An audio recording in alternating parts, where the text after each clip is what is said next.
Good evening, ladies and gentlemen. Here we go. And welcome to Beard Blather, etc., etc., etc. You can read it. My voice is shit. So, if you were expecting a monologue today, eh, blame it on the fucking chicken flu. And I didn't even get to fuck a chicken. I just got this thing. God, it's been awful, Thomas. How has your week been? Um, I'm okay, but California is California is on the same. It's on a faster. Okay, the trajectory of the Democratic Party is now. Um, okay, that's the wrong way there. It's it's uh, uh, it's going down in California. Their trajectory is getting close to this, and every day something happens in California that I mean, I just say it's California. But what's amazing to me is the number of people in this country who are still outraged that California would do. Okay, the insurance companies, they're not going to pay out. They are insisting that everybody in Pacific Palisades and all the other places, they have to make 100% accurate lists of everything they lost. And if they don't do that, then they're not going to get any reimbursement. Um, Could could you? I had this problem before once. I wrote a book and I had to send them part of my postcard collection. And the guy crossed out the worth and he just put in like $100 because he said, there's no paper in the world worth that much. So if I had lost my collection, due to the negligence of the U.S. Post Office, they would have sent me $100. And all those people in Palisades, I mean, okay, let's be clear, nobody deserves to lose everything they own, but they got what they voted for, and now they're realizing that, as my communist brother said, he's not interested in people as individuals, but more as statistics, as groups. He's interested in social social trends, not individuals. So that's the California government for you. Um, that's why that attorney general, when he had like people whose children had been murdered by somebody who was not even going to serve time in prison, and they would be begging him to explain, it wasn't getting to him at all. You can't tug at that guy's heartstrings because he doesn't have any. No. So you know that's life in California. We're going to be going. They're going to elect Kamala Harris. I have no doubt whatsoever. If she runs, she'll win. Um, and they'll just keep on going down. So will she? Yeah, I mean she'll win easily. She'll win by a No, landslide. no. What I mean is, they will keep on going down, and Yes, so will she. yeah, yeah, it's true. And I don't have any connection to this place anymore. I came here as an infant, so I don't remember that, but do remember coming here since 1967. I loved California. California was wonderful up until about the late 1980s, and that's when it really started going downhill. Um, Yes, I remember I started going there in '81, mhm. and I fell in love with the place. Eh, it was Tinseltown, silence, but in a unique American way. It was fun. It was nice. People were great, and you're right. By the '90s, it, it was already a shit show. Yeah, And it's it's ridiculous because Californians have swallowed the propaganda hook, line, and sinker. And you hear everyday people repeat the government slogans that if we pay just a little bit more, just another couple pennies in taxes, then we will fix XYZ. And then you find out that the government cannot account for $26 billion that was earmarked for the homeless people. What happened to it? Nobody knows. So just give us more money. Um, the Stick teachers, your fingers. yeah, the teachers, they say that we don't have enough money. I remember my nephews and my niece would tell me that the teachers told them that the teachers had to buy all the textbooks with their own money. Bullshit. Exactly.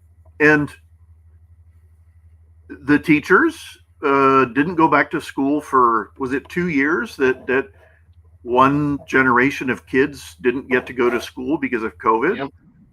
and they didn't care. And they still didn't want to go back. No, Matt Damon's mother is a teacher, and so he would always come out and march for the teachers, and they needed more money. They were all heroes, and it's like, well, they're heroic eaters. I can tell that. I went to my sister dragged me to several school functions at a school just right over there, public school. Madhouse. That we had some. I didn't even know what it was. Pep rally. I don't know. We were all in this gym, and they had the music turned up so loud that you had to cup your mouth, your hand over the person sitting next to you, their ear, and yell. And so my mother flagged down this guy, and she said, "Why is the music so loud?" And he said, "Because that's what the kids like." And at some point, a teacher drove in his Harley Davidson, and he was doing figure eights down on the floor below. It was the weirdest, most insane. I still don't know the purpose of that. And the final the final sort of thing, when we first got there was this guy telling us where to go and what to do. We thought he was a staffer. No, he was just a parent. He was this little beta male who had appointed himself to be the order giver. And he was all snippy and snooty. And he was a perfect California voter. And I just, I was just appalled because when I went to school at functions, there was a kind of dignity. The kids had dignity, the teachers had dignity, the principal and staff had dignity, and this was grotesque. Um, I have no idea. I have no idea what I saw that day. I don't know. No one was able to explain to me, what are we doing here? No, Why? I don't know. it's the same thing in New York, and apparently not the only thing that is the same thing in New York. Did you see today the fires near the Hamptons? Oh, there's fires in near the Hamptons. Perfect. Yeah, it's on Sunrise Highway, east of exit 58, and that's where all of the Hamptons are: East Hampton, Northampton, West Hampton. They're all there. Eh, the pictures that I was seeing today were, holy shit. It's kind of like catastrophe movie inferno type of shit. And I Well, got to thinking, the entire East Coast is dry. hmm, There are warnings in South Carolina, where we just had a fire near uh, Myrtle Beach as I was driving down here. I had to take a huge detour because of that. But the big ones are next to the most expensive real estate. I remember when these type of fires were out in the middle of fucking nowhere with open fields and forests. Now it's in fucking Northampton Mm-hmm. or Pacific Palisades Mm-hmm. or Myrtle Beach. The hell is going on? Well, all of these places have cut funding to their cops, their firefighters. All the money is going to illegal aliens, and the state is just sucking all that money up. The it's been made clear now that the plan was to import all these people, settle them in swing states, give them citizenship, and then the Democrats would rule in perpetuity. And so they were paying every penny they could. The Biden administration was the one time they're going to be able to do this. And luckily, I mean, okay, Thomas Homan said today that they've cut um, the number of illegals coming to this country, they've cut it by 97%. And I heard a reporter say that this change was effected in 1 hour. Yep. So we've been hearing for a couple of decades now that we can't close the border until we get a comprehensive border bill and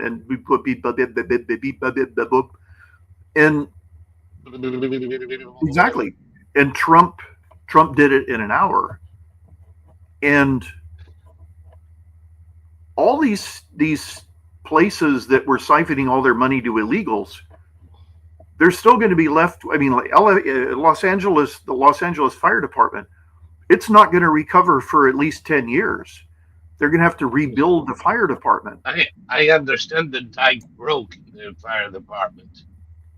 Say it again. I understand in the Los Angeles Fire Department, the dike broke. Well, the everything's broken. No, no, I'm not talking about. I'm talking about a special kind of a dike. Yes, I understand. Yes. But everything's Okay. broken. Everything's broken, and we're not going to be able to hire enough police officers here until all the laws are changed and California starts putting criminals back into prison. But they can't put them in prison because they don't have enough cops to do it. In order to lure cops here, they're going to have to pay them $1 million in salary per year per officer, which means raising taxes. California has screwed itself royally. It's going to take. I'll go for $1 million. Have gun, will travel. Well, California. Okay, I watch a YouTube channel called Police Activity, and it's mostly uncensored police body cam video. Every single video from the LAPD, they've got a training officer with them, and he's going, only one voice. Okay, we need lethal, we need less lethal, and we need a talker. And okay, follow him. Okay, now fire. The less lethal. I've never seen that happen with cops before. In the past, when you went out on the street, you were ready to go out on the street, and maybe you would have a training officer with you, but you were already working. You didn't have to be told what to do every second. The physical standards are non-existent at this point, and this is only happening in blue states. You watch the videos of these red states; they take care of business instantly without any problems whatsoever. There's no fear of prosecution by the city for doing your job, and I don't see the Californian voter, the Democrat voter. I don't see the voter changing for a very long time. I think they hate Trump. They don't know why, but My brother's friend, my brother's friend uh, uh, is a diehard Democrat, and they used to argue politics. And um, this guy never had any answer, and he would always tell my brother, you know, you got me, you got me, but he wouldn't change. And he recently had a massive stroke. He's in the hospital. His sister came from the Midwest. He's going to end up moving to the Midwest, but he lived in San Diego, and he was on disability and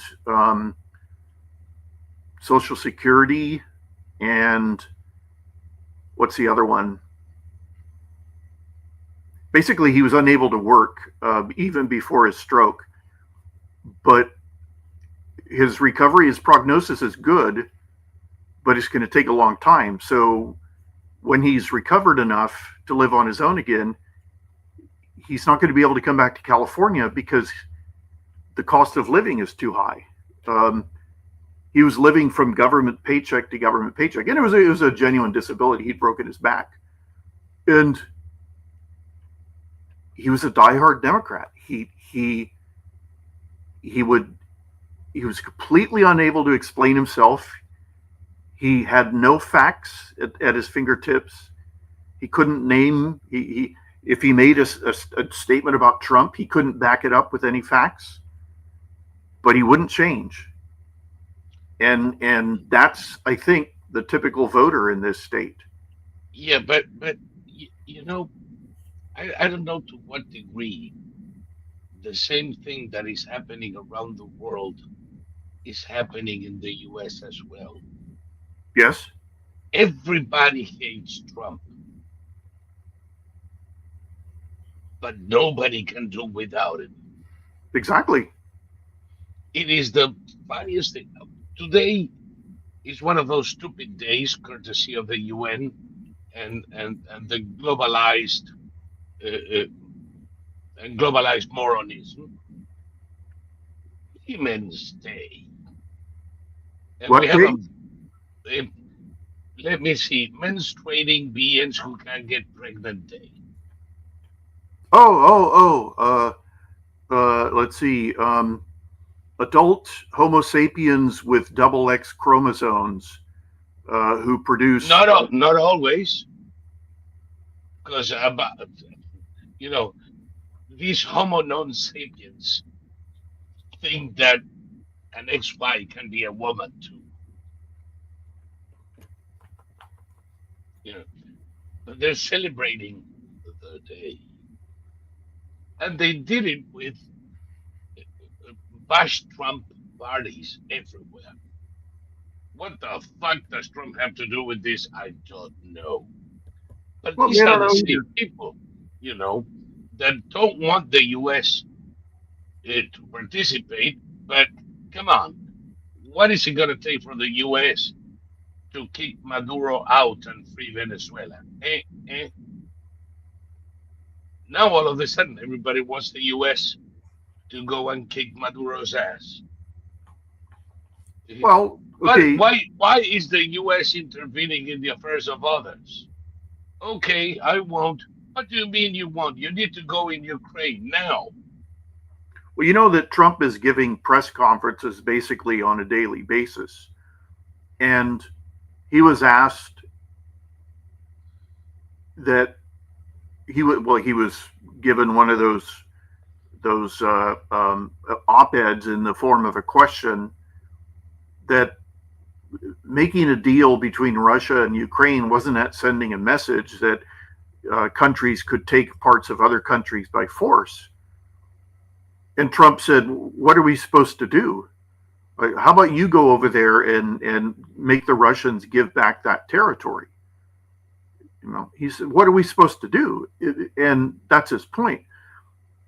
The Ukrainians at this point are not. They lack the ability to take back their lands by force. Trump wants the war to stop at this point, but that doesn't mean that this is gonna be the end of Ukraine as we know it. And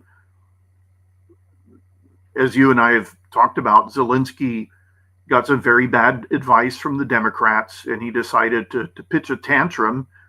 And Trump called his bluff and sent him home. Today, it was announced that the U.S. would no longer conduct military operations with the European allies, Yeah. and everybody says, Ironically, an AWACS that took off from Sigonella was flying in the Black Sea around Crimea, but they're not doing this. well, they're continuing the scheduled exercises. This is just Trump making a deal. This is Trump forcing the Europeans to pay their fair share because Yeah, the to Europeans assume need a us. bigger role.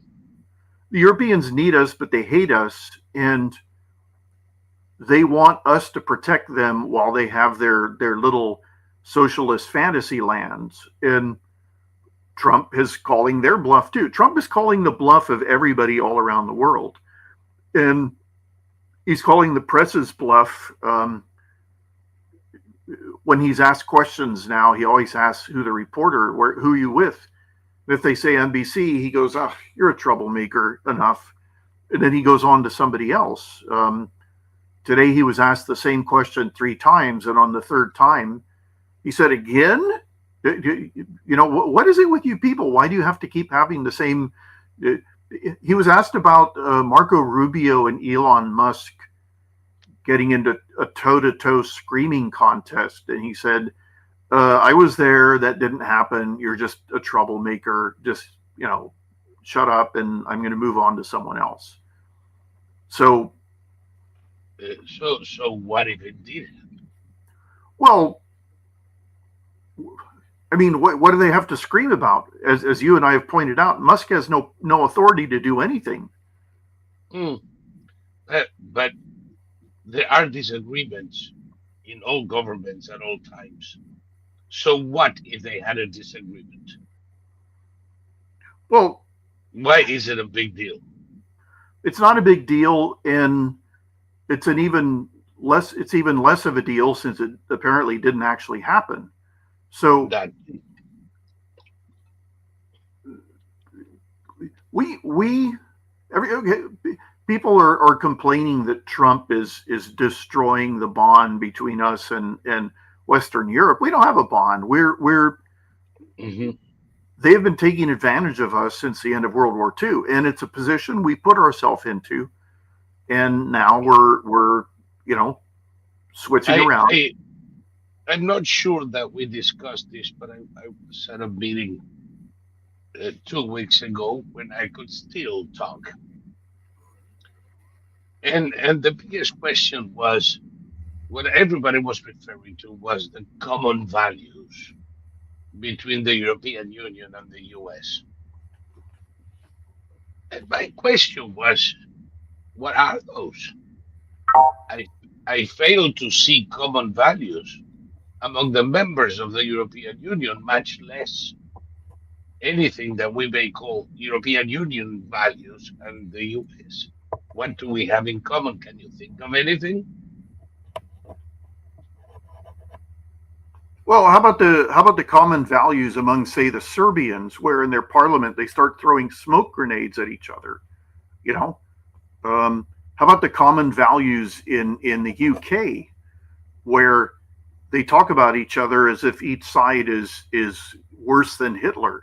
How about the common values in France, where Marie Le Pen is worse than Hitler? It's what common values are you talking about? We all eat, we all sleep. Um, that's about it. Those are our common values with Europeans. Okay, let me tell you what I told them. In the US, we decided long ago, and with failings, we have, however, by and large succeeded in building a self governing country where the state does not have the monopoly on weapons or the monopoly on the word. For us as Americans, freedom of speech and the ability to hold and carry weapons are paramount. Can you name one country in Europe in which either one is held in equal esteem? Yeah, I mean, you can. Can anybody of our viewers name one country in Europe or in the Americas for that matter where the ability to own and carry weapons and the ability to speak and publish freely is valued as it is in the US? When did Great Britain had freedom of speech? In what Well, alternate universe? well, it's like Britain and Canada and Australia are deeply proud of not having freedom of speech. They mention it all the time that Yes. there's no First Amendment in those countries, and they're damn proud of it. And Same thing in Germany, where the utterance of a single word, raping a woman may cost you a couple of hundred hours of community service, but saying one word could cost you 5 years in jail. the Germans are about to pass a law that will make possessing a photo of a Muslim woman without her hijab will give you the same penalty as possessing child pornography. So if you if you are at a swimming pool and a Muslim woman takes off her hijab to swim, and if you are taking a picture of something and you capture a Muslim woman not wearing her hijab, then you will be charged with the same sort of penalty as you would for possessing child or making child pornography. So, I mean, this is madness. This is the Europeans are basically pretending that they have all their problems so solved that now they can concentrate on insanity like that. Um, I don't know. I don't know. Um, It's madness. Eh, but the point is, no, we don't have common values with Europe. no, We pretended to. After all, Georgy Arbatov was right. The only thing that united us with this bunch of retards was a common enemy. Once communism disappeared, all of our common bonds dissolved in acid. Our only common value was opposition to communism. Now everybody's a fucking communist and nobody gives a shit anymore. well, I watch a lot of South Korean cinema and Netflix series, and in all those series, the only pistol that they show are revolvers, and the revolvers that they use in movies and cinema are deliberately made to look unrealistic. So they look like plastic toys. That's how severe the laws are in South Korea. And South Koreans and Europeans often come to the United States on gun shooting tours where they go someplace where they can fire guns. And Oh my God. they all say the same thing, that it's all about freedom. It's a kind of freedom that they wish they had. And our Europeans always you hear this mostly from the Brits. I watch a lot of true crime and things like that. And all these British hosts, they always put in these little nasty asides about American mass shootings and things like that. Um, the Pew Research Company just came out and said that uh, uh, even with all these overstated statistics for mass shootings, about 4% of mass shootings are carried out with rifles. So it means 96% are carried out with pistols. So the notion that you get this knee jerk reaction whenever there's some kind of shooting anywhere, the Democrats start barking about assault rifles and specifically the AR-15. If you're talking about the AR-15, you're probably talking about maybe 1% of mass shootings, because you know AR-15s are much more expensive than a lot of other um, semi-automatic rifles. But it's it's it's one of these things where everything that the Democrats and the Europeans are saying now, everything is becoming obsolete, and there seems to be this massive awakening all across the country, or our country, that you know our opponents have nothing. They're even less threatening than paper tigers. They're like insane paper tigers that or paper tigers made of paper towels that you just pour a little water on them and they collapse. Um, I mean, Jasmine Crockett is the shining star of the Democrats.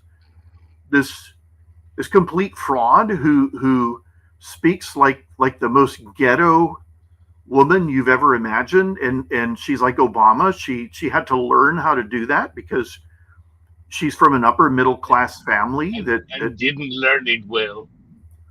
didn't learn it well. Well, she went to a college that cost $61,000 a year, and she has the nerve to pretend to be ghetto.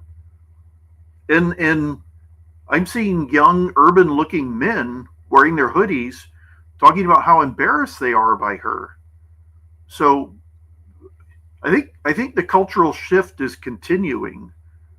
Um, and if we play our cards right, I don't think 2026 is going to be a disaster. In the midterms, it could be, because you never know about the American voter. I stopped trying to figure that one out. And you never know about American elections because we have not fixed them. Yeah, I'm so impressed with what Trump is doing simultaneously that my guess is that there's all sorts of stuff being done to secure the elections that isn't being spoken about right now. Just because everything's at stake, and it's clear now that JD Vance is Trump's heir apparent, and the Democrats, their shining stars now are Jasmine Crockett and AOC. Imagine either of them debating JD Vance. Or how God, about I'll pay good money for that one. or The how about entertainment value alone. what the hell is his name? Newsom, my governor. My governor did a long form interview with Charlie Kirk, in which he managed to upset every single person in the country from all Including the Democrats. political sides. He managed to alienate literally everybody in the country. That's a brilliant job. That's something that I didn't think was possible, but I Well, missed. I've seen him in a few interviews over the years. I don't anymore because all I want to do is throw shit at the TV. The guy is an utter moron. How the fuck do these people survive in the public eye like this? They're Well, beyond stupid. They are embarrassments. he also had a perfectly open record of 100% failure as mayor of San Francisco, and the state elected him governor anyway. Yeah, I remember that time. It, now it looks like we may have a primary in the race for mayor in New York City. Andy Mm-hmm. Cuomo decided decided to come back from oblivion Mm-hmm.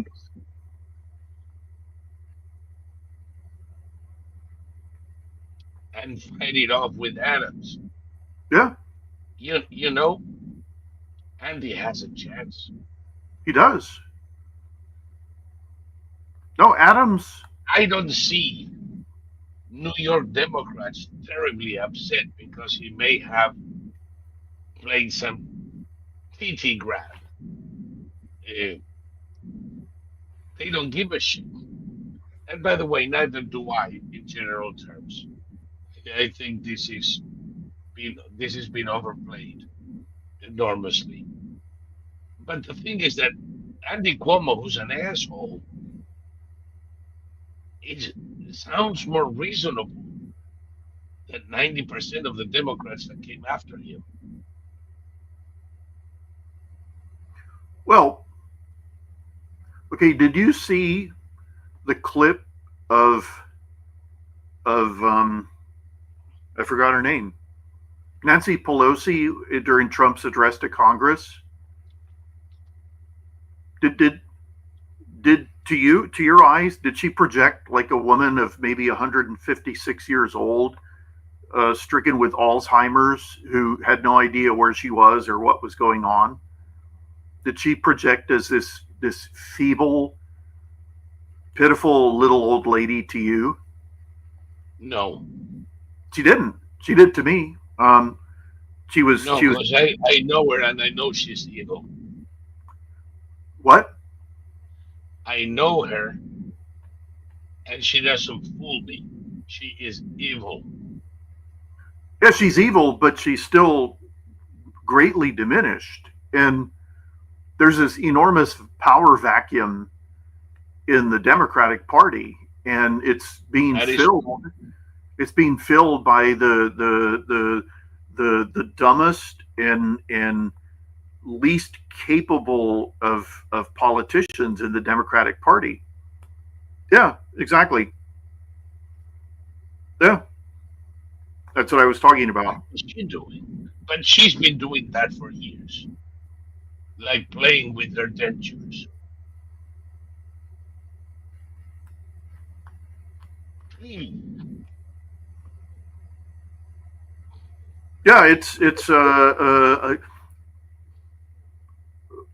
there's basically Pelosi doesn't have the power she did, which I never No. understood.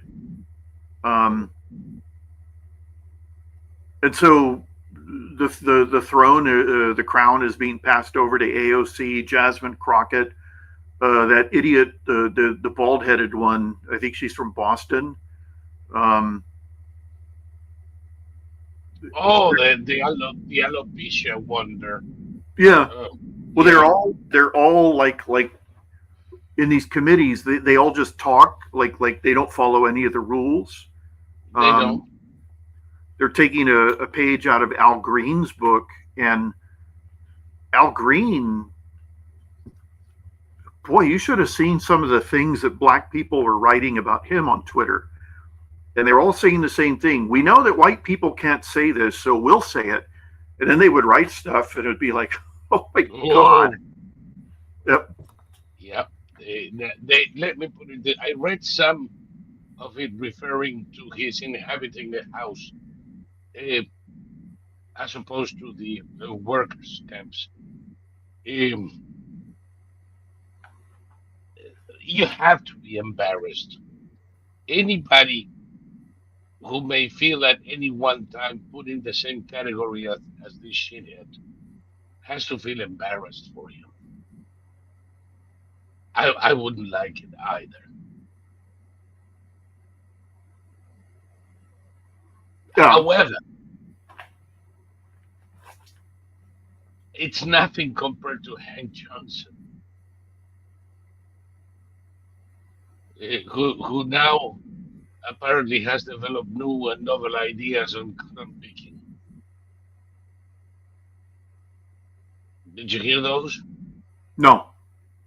Mm, apparently, for Republicans, the only thing good, the only thing Black Americans are good for is picking cotton.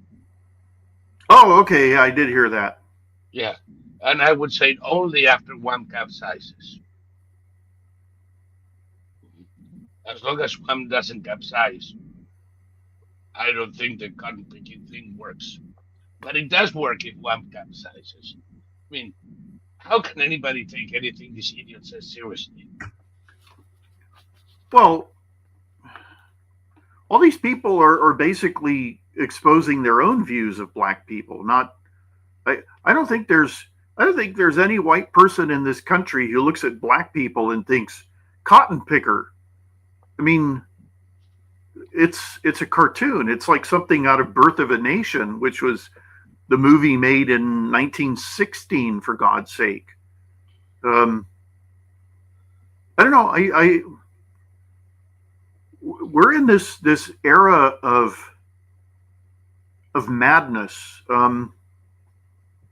I had to stop watching this channel that I used to watch. It started out. It's run by two young men. One's 23, one's 25, brothers, and they used to be a news aggregator about the Ukraine war. And then David Petraeus mentioned them in one of his books, and suddenly their heads swole up to the size of hot air balloons, and they switched over from giving us the news to giving us their analysis. Oh my! Yeah, the main speaker is the 23-year-old, and he told us that tartar sauce originated among the Tatars of Crimea. Yeah, No, no, no, no. yeah, he did. Okay, Um, I, he, it he it's he he wants to be president one day, and his view of foreign policy. He's one of those people who always calls our country the Republic. the And the the Crim Tartar come from there too. what? The Crim Tartar Yeah, yeah, yeah. that came from that too, right? Well, I mean, it's not even.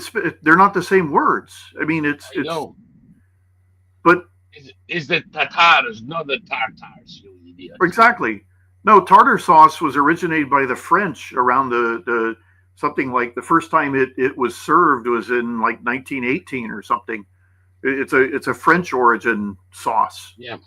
But this guy said that if he were president, he would basically wage war all over the world simultaneously in order to keep the world in line, like Iran. He's recommending a land invasion of Iran. I mean, this is a 23-year-old's view of the world, because the last thing we want to do is launch a land invasion of Iran. You know what I think about Iran? And you know that I think that at one point, if they don't buckle under pressure, we need to bomb the living fuck out of every Revolutionary Guard outfit in there. We don't need to put a single soldier in Iran ever. No, Just break the toys of the Revolutionary Guard and let the Iranians handle them. Eh, well, eh, you know, I am not, though I hate war, who doesn't? I am not opposed to the concept of war just because. And sometimes you have no choice. I believe in intelligent wars. I believe in short wars. I believe in effective wars. I still don't think that it would be a good idea to encourage Putin in any way. Historically, that never worked, and I have no indication that it would. I just don't think that's what Trump is trying to do here. No, Trump today told Putin to get his act together, or we're going to hit him. We're going to basically destroy Russia with sanctions. Yes, and if sanctions don't work, we're going to find another word. Don't worry. Exactly. But people are coming.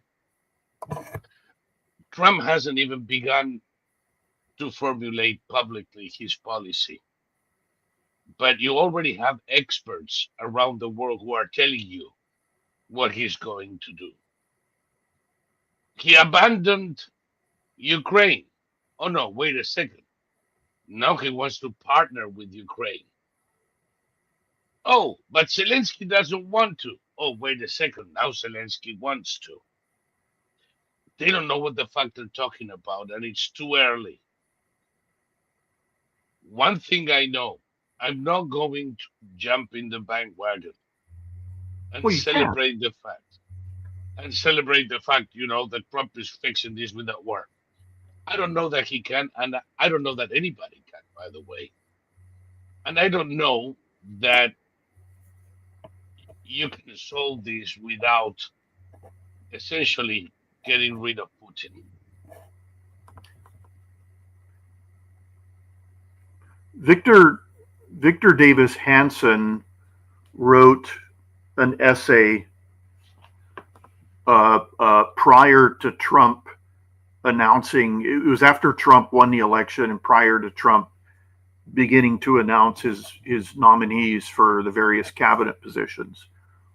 And everything that Hanson, and I'm not saying Trump, I believe that Hanson, being an intelligent man, figured out what Trump was going to do Yeah, rather than Trump reading Hanson and going, oh, I need to do this.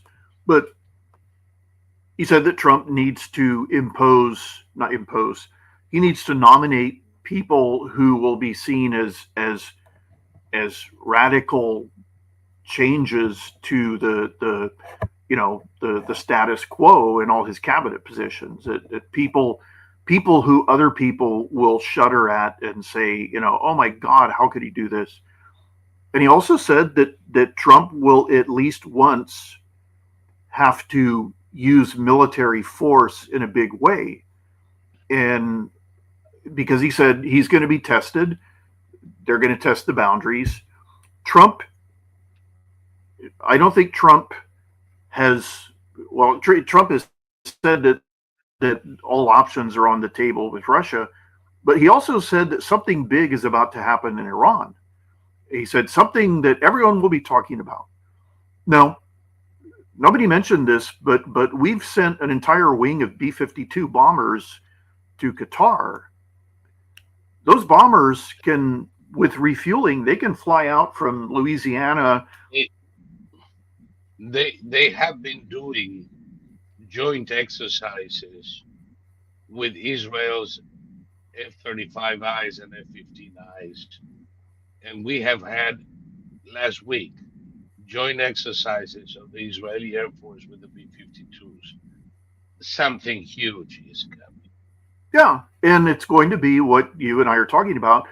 They're going to destroy the military capabilities of the Islamic Revolutionary Guard Corps, and that'll. Okay, I read somewhere years ago that Iran is completely different from Iraq.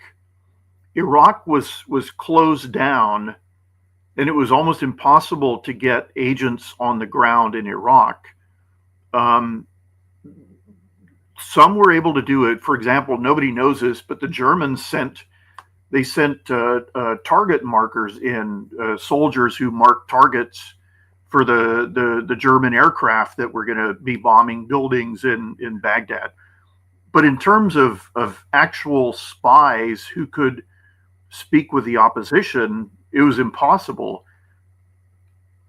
This article said that Iran is not like that. That basically the Israelis go there all the time, and so if if we're going to help the Israelis destroy the Islamic Revolutionary Guard Corps, then we have to be coordinating with the opposition.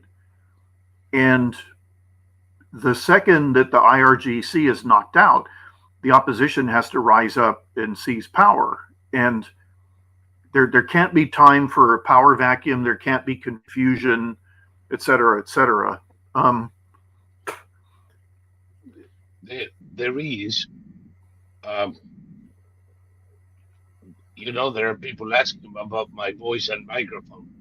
No, folks, my voice is shot. It's not the microphone. I have become RFK Jr. for crying out fucking damn. This is God getting even with me. Now,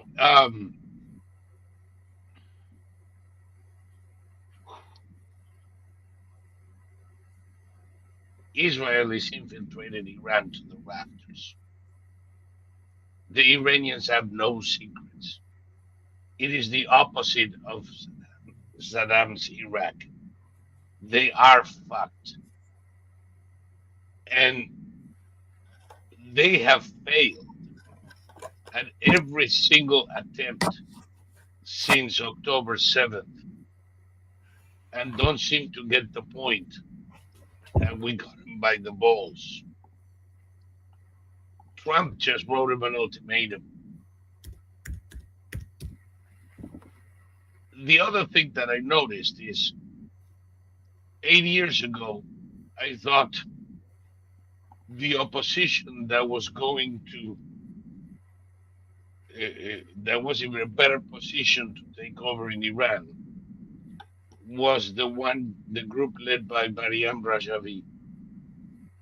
Now I think it's Reza Pahlavi, the crown prince. Things have changed dramatically on the ground. And all of a sudden, there seems to be a consensus to assist Reza Pahlavi in the transition there. We'll see Mm-hmm. what happens.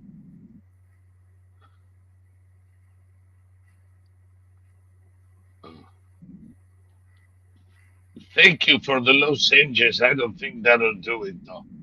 Time will heal. Let me, Thomas, if you don't mind, let me Mm-hmm. go into the thing.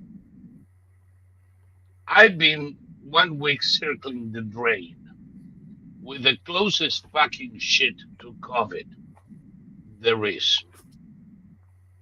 It's the fucking H1N1. It's SARS 1. It is the same fuck as COVID. And it's been doing the rounds. And it's the reason some people are paying $9 for a dozen eggs. Because the last thing Biden did was order the butter for 150 million chickens. Don't worry, in about 2 or 3 months, we're going to be fine. Eh, the symptoms I've had in this past week were no different than COVID, eh, down to opportunistic infections. It's a mother, it's a doozy. So there you go. Apparently, viruses love me, and bacteria crave my attention.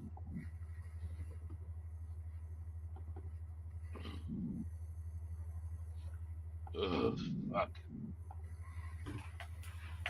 Yeah, it's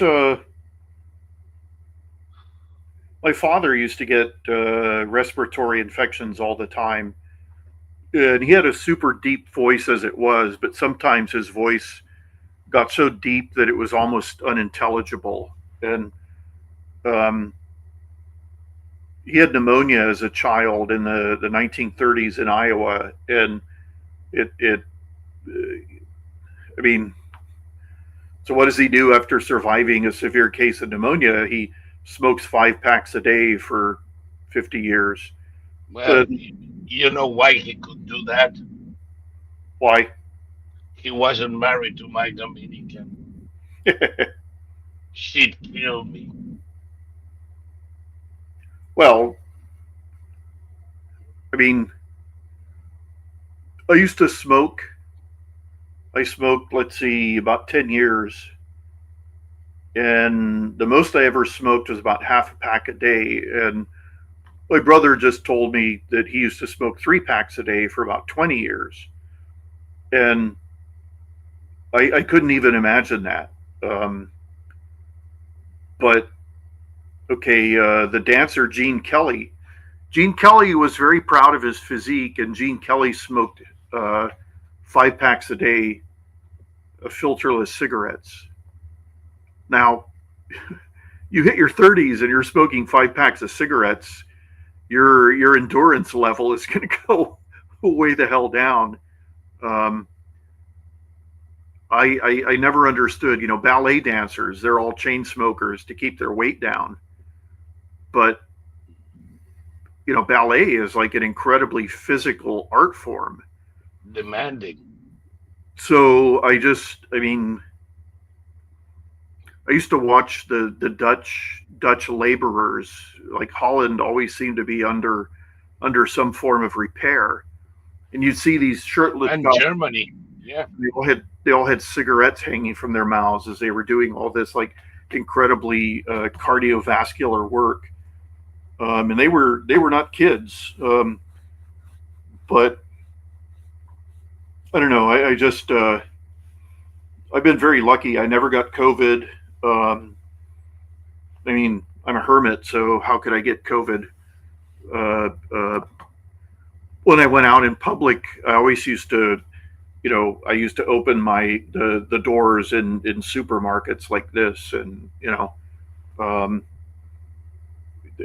at the time they had the disinfectant, uh, uh, like the wet towels that you pull out of the little, you just scrub down the handle of the shopping cart. So I was lucky; I never got it. But I did have my brother and I used to live together, and we both got the yearly flu, and one would have it and the other wouldn't, and then we would exchange it. So we had the flu for about 6 weeks, and that was bad because I was already past 40. But I haven't had any kind of major illness since then. So I can't imagine, having COVID and then the bird flu and see. I had the swine flu, then COVID, now the bird flu. It's every time I go to CPAC, I got fucked. My impression is that with so many fucking people inside of a ballroom, the air has to be a sewer soup of bacteria and viruses. I've seen the videos, and everybody seems to be packed shoulder to shoulder. At times, yes, walking to and from is shoulder to shoulder.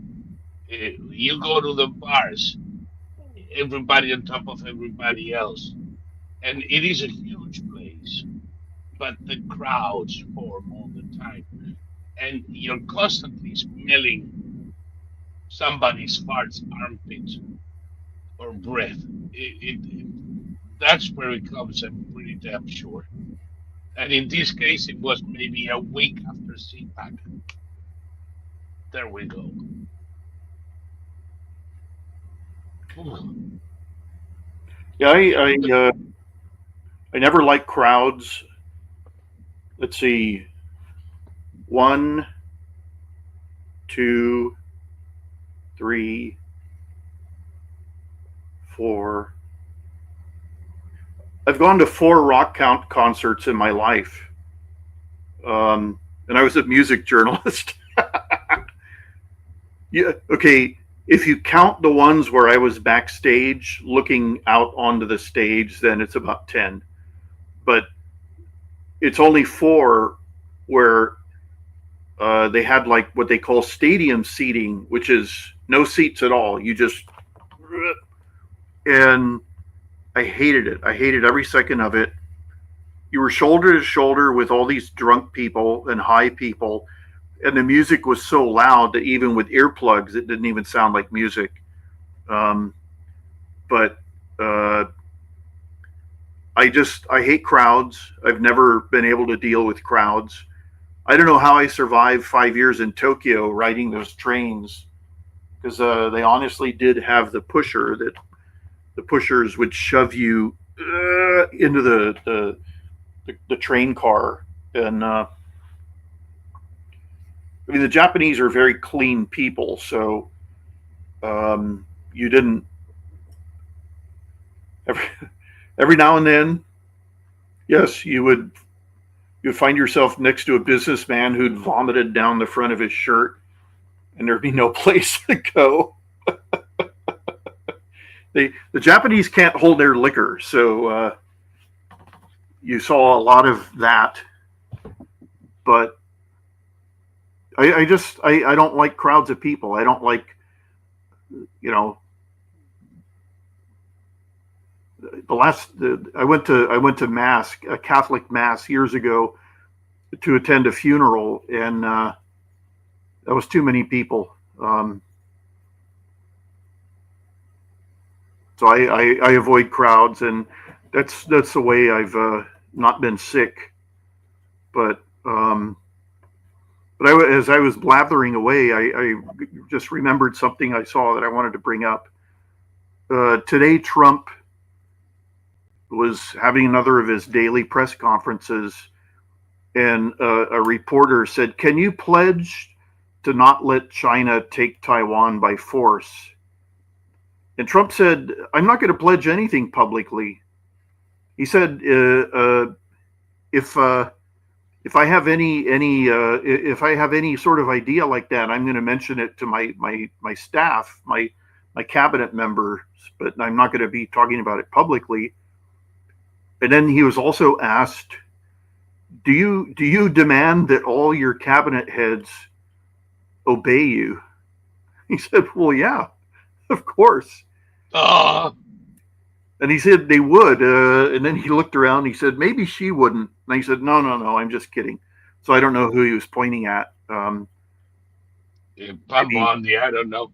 Eh, Imagine these imbeciles to assume that the CEO of a corporation demands his managers follow his leadership. yep, Who would think so? Imagine a commander in chief that wants his generals to follow his fucking orders. The yeah. goal of this man, doesn't he know that in a technocracy, the lowly technocrat in the DMV can do whatever the fuck he pleases, even in opposition to the president, and we have to abide by that? Well, this is another reason why. Okay, I saw a press conference with what's her name? What's the White House press secretary's name? Um, Eh, the blonde woman. you know, it's not Karine Jean-Pierre, fortunately, Yeah. but it is Carrie. Oh God, it is it, Katrina. Okay, let me just look her up. I'll learn her name soon. Yeah, Katrina.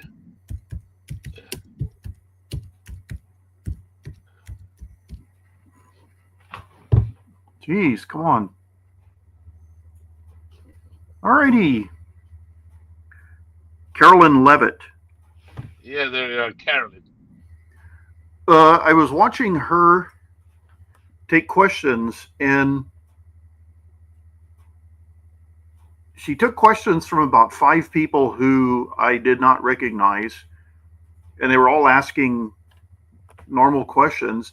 Then she took a question from um, Caitlin Collins from CNN, and for the first time in her entire career, Caitlin asked a real question. It wasn't No. some kind of, yeah. Caitlin has been beaten into submission, as far as I can tell. Um, it was the way the White House. It was the way the press conferences should always run, um, and they managed this by getting rid of so many of the people who were open activists.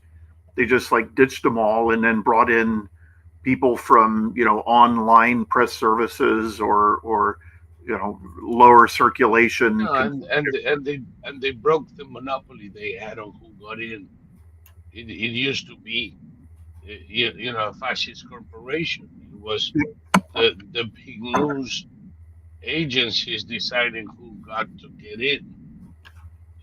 What they did to Chanel Brion 4 years ago, down to gluing her chair.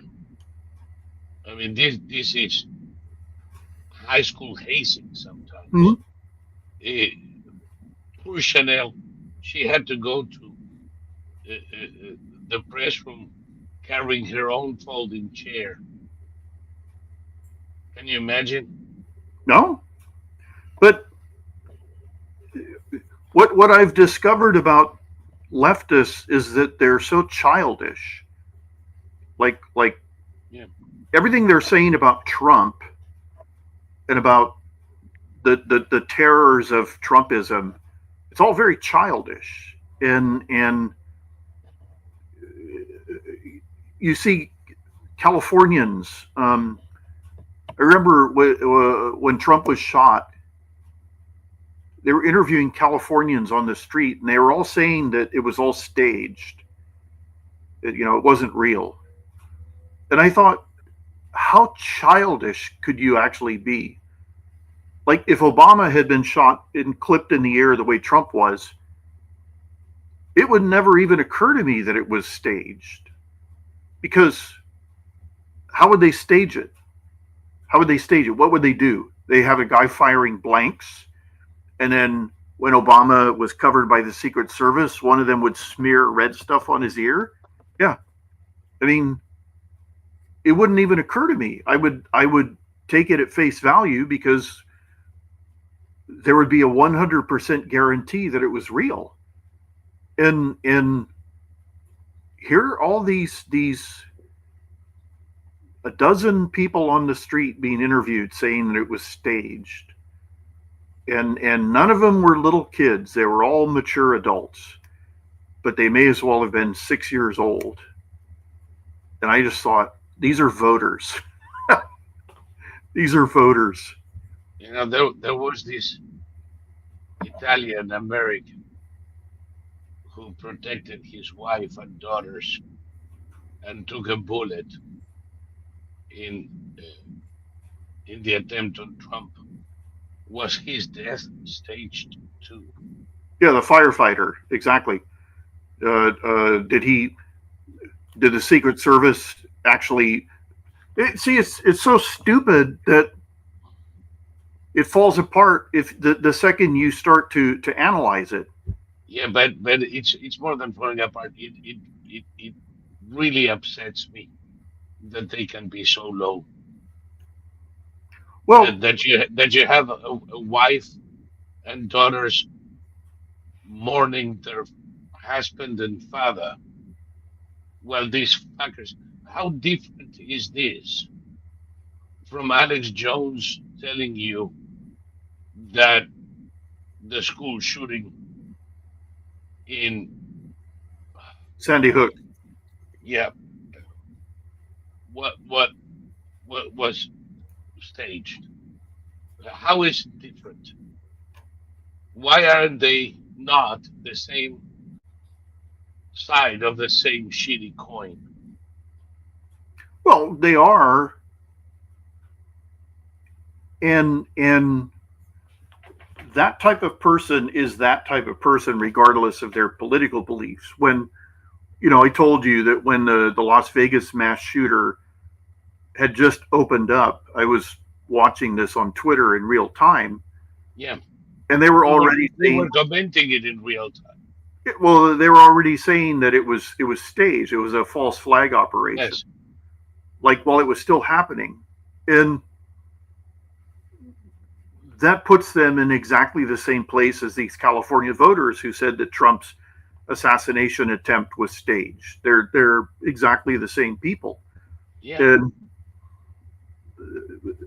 I don't know. I it's a mindset that I don't understand. Um, it's there's a certain type of person who wants everything to be worse.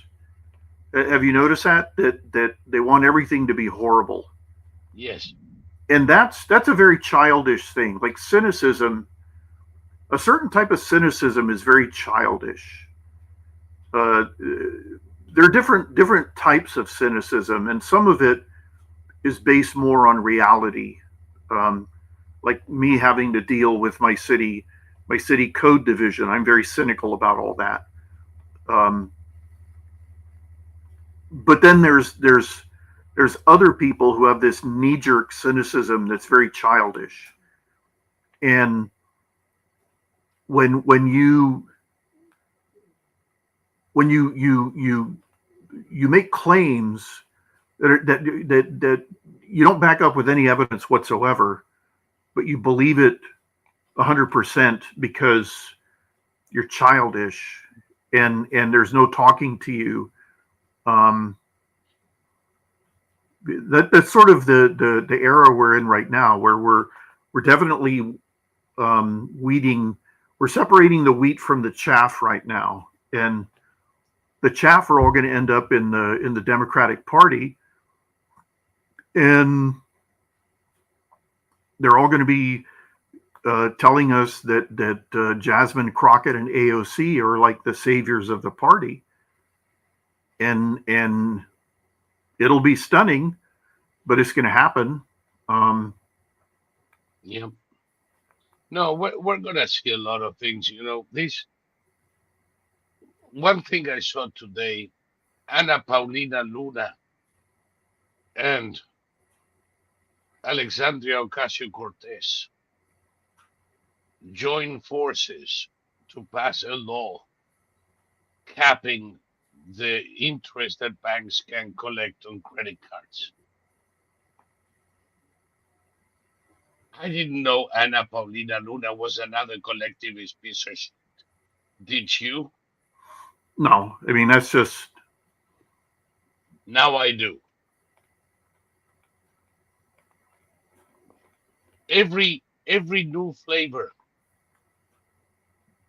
of these characters ends up being no better than the worst of the Democrats.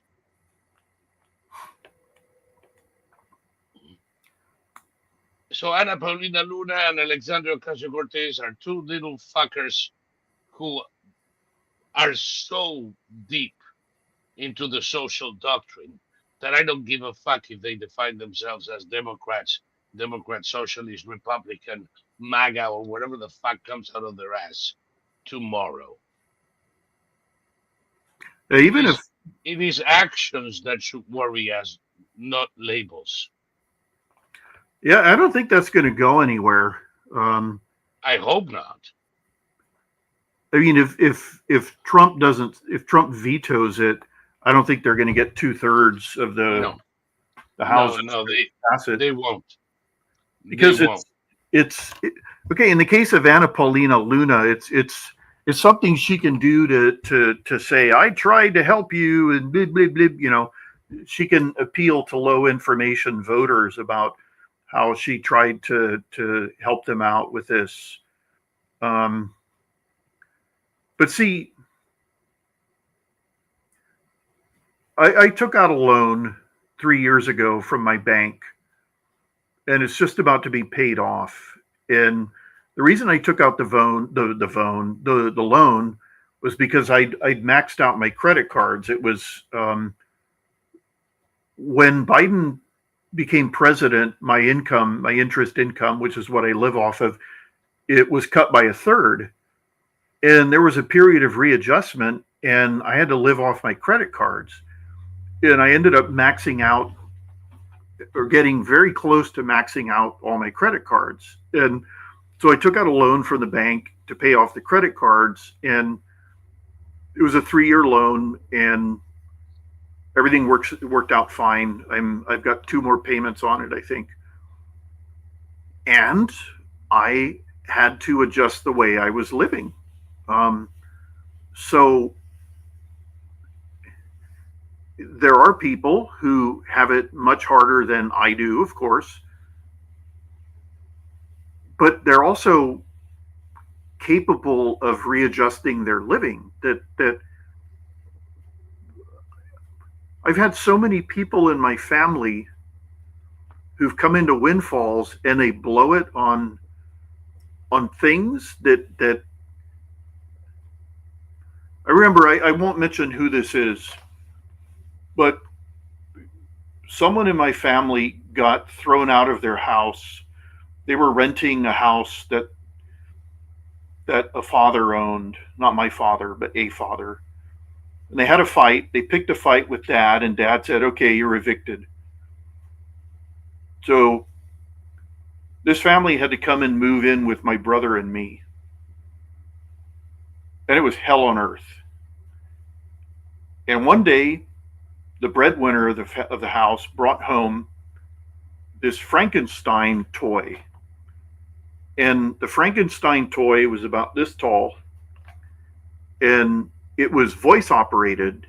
So if you said anything or whatever, the doll would dance, and it would dance to some doo-wop song.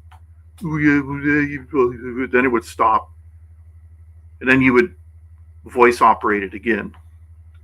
This is the sort of thing that will hold your interest for maybe, 15 seconds? And then it's done. This toy cost $50. These people were homeless. They had to move in with my brother and me. And he spent $50 on this toy that was ridiculous. And when they finally found their own home and moved out, he left it behind in our house. And I was just stunned. I was absolutely stunned. You're homeless. You're a low income family. You don't know what the future is going to bring. I know. I'll buy a $50 Frankenstein toy that I'll be interested in for about 15 seconds. Doo-wop song. It was the dumbest thing I'd ever seen. That was a real eye opener to me, because when my income dropped after Biden took over, I did everything in my power to figure out how to get out of this hole that I'd been dumped in through no fault of my own. And I was not splurging on anything. But even if I had $1 billion to my name, I would not buy that toy. I mean, it's like those Halloween skulls or whatever that they're voice operated. So you walk by or you make a noise and he goes. Ah! It lasts for like your interest in it lasts for like 15 seconds. You go. I have one of my neighbors that does that, and it doesn't cost me a penny. Yeah, And when I walk by her, she goes, yeah. bye. And I cannot even do it because my voice. By the way, people, I've noticed, maybe I should tell you, that there's been only one tip. Apparently, if my voice is not 100%, people don't feel like they should throw us a buck or something. So let me see if this works. Can you hear my voice? Well, if you don't start tipping, assholes, I'm gonna sing for you. See how do you like them apples? I cannot think of any worse threat that I can issue today. Oh God! For those of you who are on Twitter, you can always subscribe to at the brother lie, and that'll work. And if not, you have the link to the chat. Come over, and you can participate in the chat and contribute through uh, the channel. And if that doesn't work, you can always go to quadmirror.com/support us. Very much appreciated. Ooh, Zapato, at least, says Terry, be sure to hit the frame button. Um, they're talking about AP helping Hamas. AP helping Hamas? How about the fucking BBC? Oh yeah, yeah, How about France 24? How about EFE, France Press? How about the Associated Press? They're all in the tank for Islamic terrorism. Where I'm having a big, major fucking disinformation campaign going on. And disinformation, I don't mean intentionally somebody putting the things. I think I'm having a problem finding real information on Syria today. oh, Syria, yeah, yeah. Eh, yeah, part of the problem is this. You're going to see a lot of people tell you how the jihadist government are killing Alawites, Correct, um, Alawites, Druze, and Christians. correct. And they will tell you Muslims are killing Alawites, Druze, and Christians. Hey, assholes, number one, Alawites and Druze are Muslims too, Shia Muslims to be precise. The Alawites are 10% of Syria's population, but they were 90% of the Assad regime, both Hafez and Bashar, and practically 100% of the security forces. Well, that's who rose up against the current government, and the Right. the press is And they're, getting all and they're their being put down like dogs. well. Also, the press is getting all their information from the people who have risen up against the current government. Yes. Did you read the statement by the self-proclaimed general of the liberty of Syria, who's a No. ex-Alawite? Um, Everything he accused the interim government of were all the things that Assad did, and so Yeah. he's And since he's an Alawite, that he was a part of Assad doing. exactly. So the Syrian Freedom Front or whatever is going to return Syria to a state of Oh boy. liberty, democracy, respect for all sects. I mean, it's an Oh, amazing statement because it's so fraudulent. well, Um, don't you remember that Assad was the protector of Christians and other sects? of course, that's what That everybody told us. these people are grotesque, and I'm not sold on Al Julani yet. No, no, I don't know that I ever will. I'm look at him with a more than healthy degree of suspicion. Um, we'll see. But the Alawites, if I don't know who Ajulani is, and I suspect him to be the same Al Qaeda boy, I do know who the Alawites are, and I have no love lost for the fuckers. no. The Bashar al-Assad had these Alawite murderers known as the Shabiha. Shabiha means ghosts, and Mm-hmm.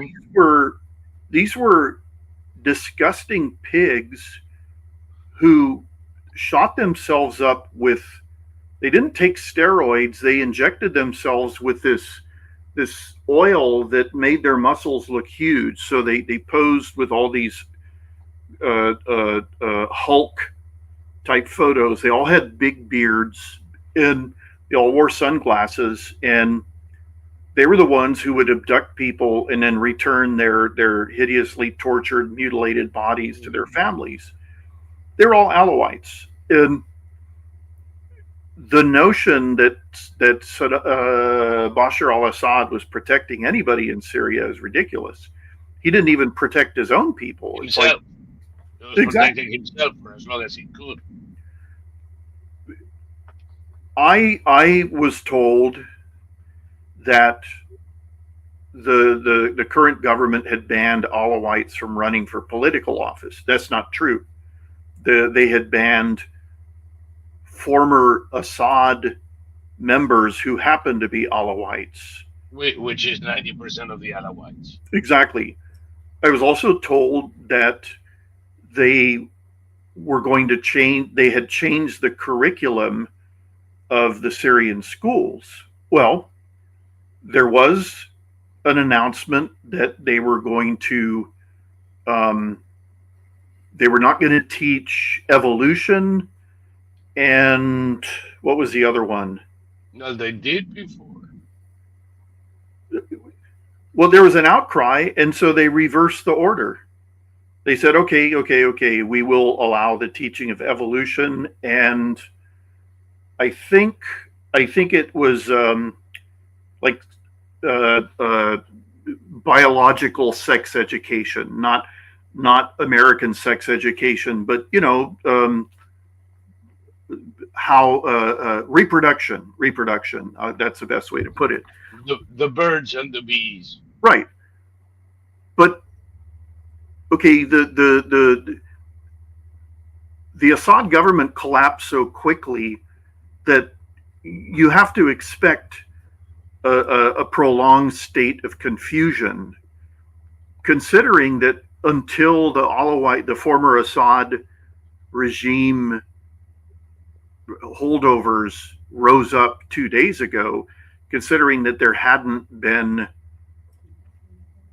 sectarian massacres and everything. And now, I just a couple of minutes ago, before you brought it up, I was reading articles, and every single one, ABC News, ABC cannot confirm these numbers. AP cannot confirm these numbers. They're getting all their information from the Alawites, and they're saying, oh, Yes.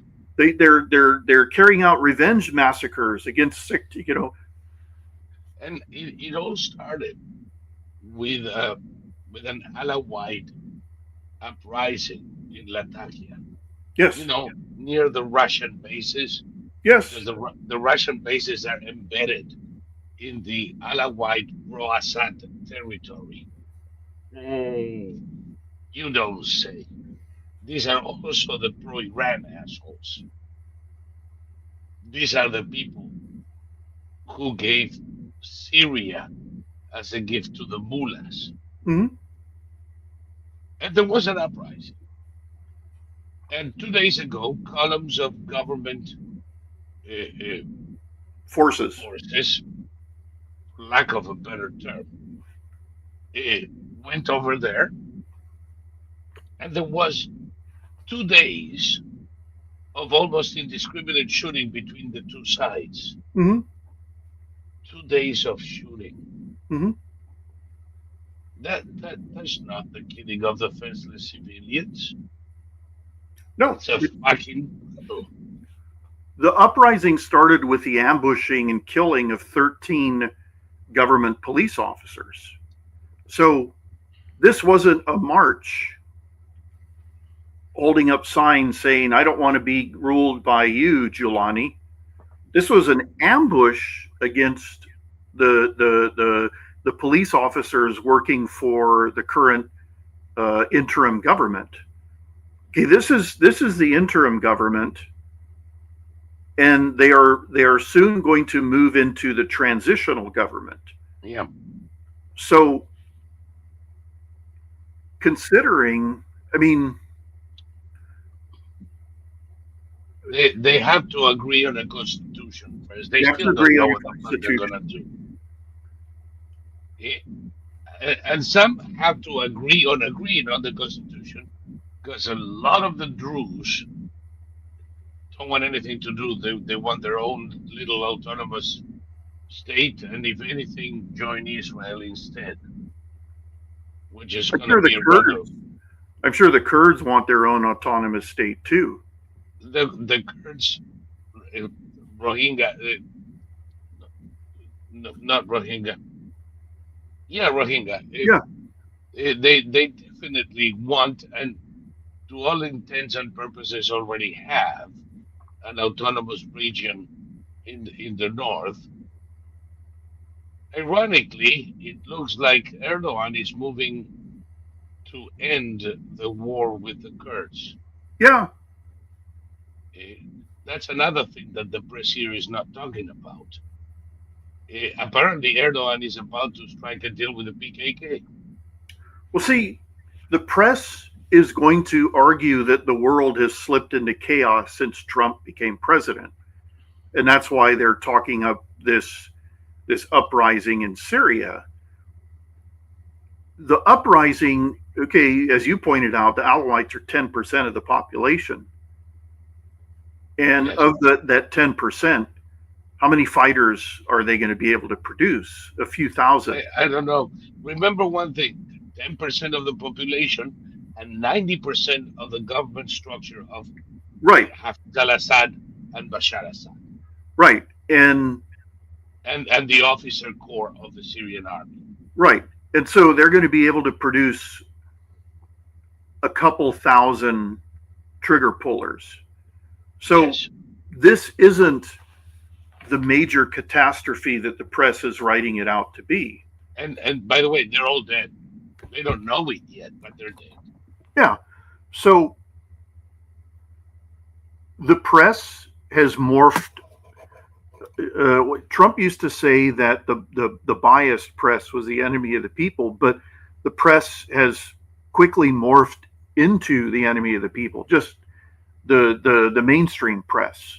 And they can rationalize anything. Um, it's going to be interesting to see what happens when the Israelis go into Gaza for the last time with their 90,000 commandos and you know take care of this issue because the reports I've been reading say that there's probably only about 24 living hostages. If that If many. yeah, But here I have to say something, Thomas. I I've hinted at it in the past 3 years. You know that I'm not too happy with the exchange of thousands of terrorists for hostages. I never was, and I'm still not. It is presented to me by people of good faith as a moral issue, mm-hmm, the sanctity of life issue, mm-hmm. and how we cannot abandon those hostages and we need to do whatever is possible to free them first. But I have a problem with that because I have a moral quandary with that. I think that the release of 1,300 murderers and rapists, mass murderers, many of them, in exchange for a couple of live hostages, or worse, a couple of dead ones, is creating the victims of tomorrow in order to satisfy our conscience today. We deliver the victims of tomorrow to the wolves. I think it is utterly immoral for the state of Israel or any other to free a terrorist, to save a life today and damn the life tomorrow. Already, people freed in these prisoner exchanges, which are not prisoner exchanges, have been participants in knife attacks and bomb attacks that have caused no victims. Mhm. I say, fuck it. The poor people who were taking hostages died the day they were taken, to all intents and purposes. I like Trump's approach today of an ultimatum: release them now or prepare to die. And this only works if it's carried out. And of course, Trump will have to get the permission of the Israelis. If Trump sends the Delta Force in there, we're not going to hear about it unless we save some American hostages who are alive. Yes. So, well, okay, this reminds me. On D-Day, the U.S. Navy and the U.S. Air Force um, engaged in strategic preparation by bombing the hell out of the French coastline, and they killed a minimum of 25,000 French Yeah. civilians. Winston Churchill contacted FDR and he said, "This is horrible. I don't know if we should continue with this." And FDR said, "Of course it's horrible. This is a horrible This is situation war. that the Nazis have put us into." And yes, tens of thousands of French civilians are going to die in the liberation of millions of Europeans. And he said, I'm the guy who gave the order. So, you know, I'm fully aware of how terrible this is, but it can't be helped. That sort of thing could be helped today. Okay, that channel that I was telling you about earlier, the two young guys, they think that the Israelis dropped 2,000-pound bombs on individuals. Exactly. You don't waste a 2,000-pound guided munition on an individual. You don't send 2,000 pounds to do a job that can be accomplished with 25 grams. Exactly. And the okay, these guys were saying that the AP is still a valuable news source, that it's unbiased, and like that's just insane. The AP is completely biased. Every major news outlet is biased, and just the fact that you and I find it difficult to get the real story about what's going on in Syria, and the what saves us from being fooled is that we know the history of Syria. We know who the Alawites are. And if the press is getting only if they're getting their only information from the Alawites, then you can discard that information without worrying about it. They're not going to be telling you the truth. They're trying to make it sound as if the jihadists have gone crazy. Another one, they're also saying that the government is killing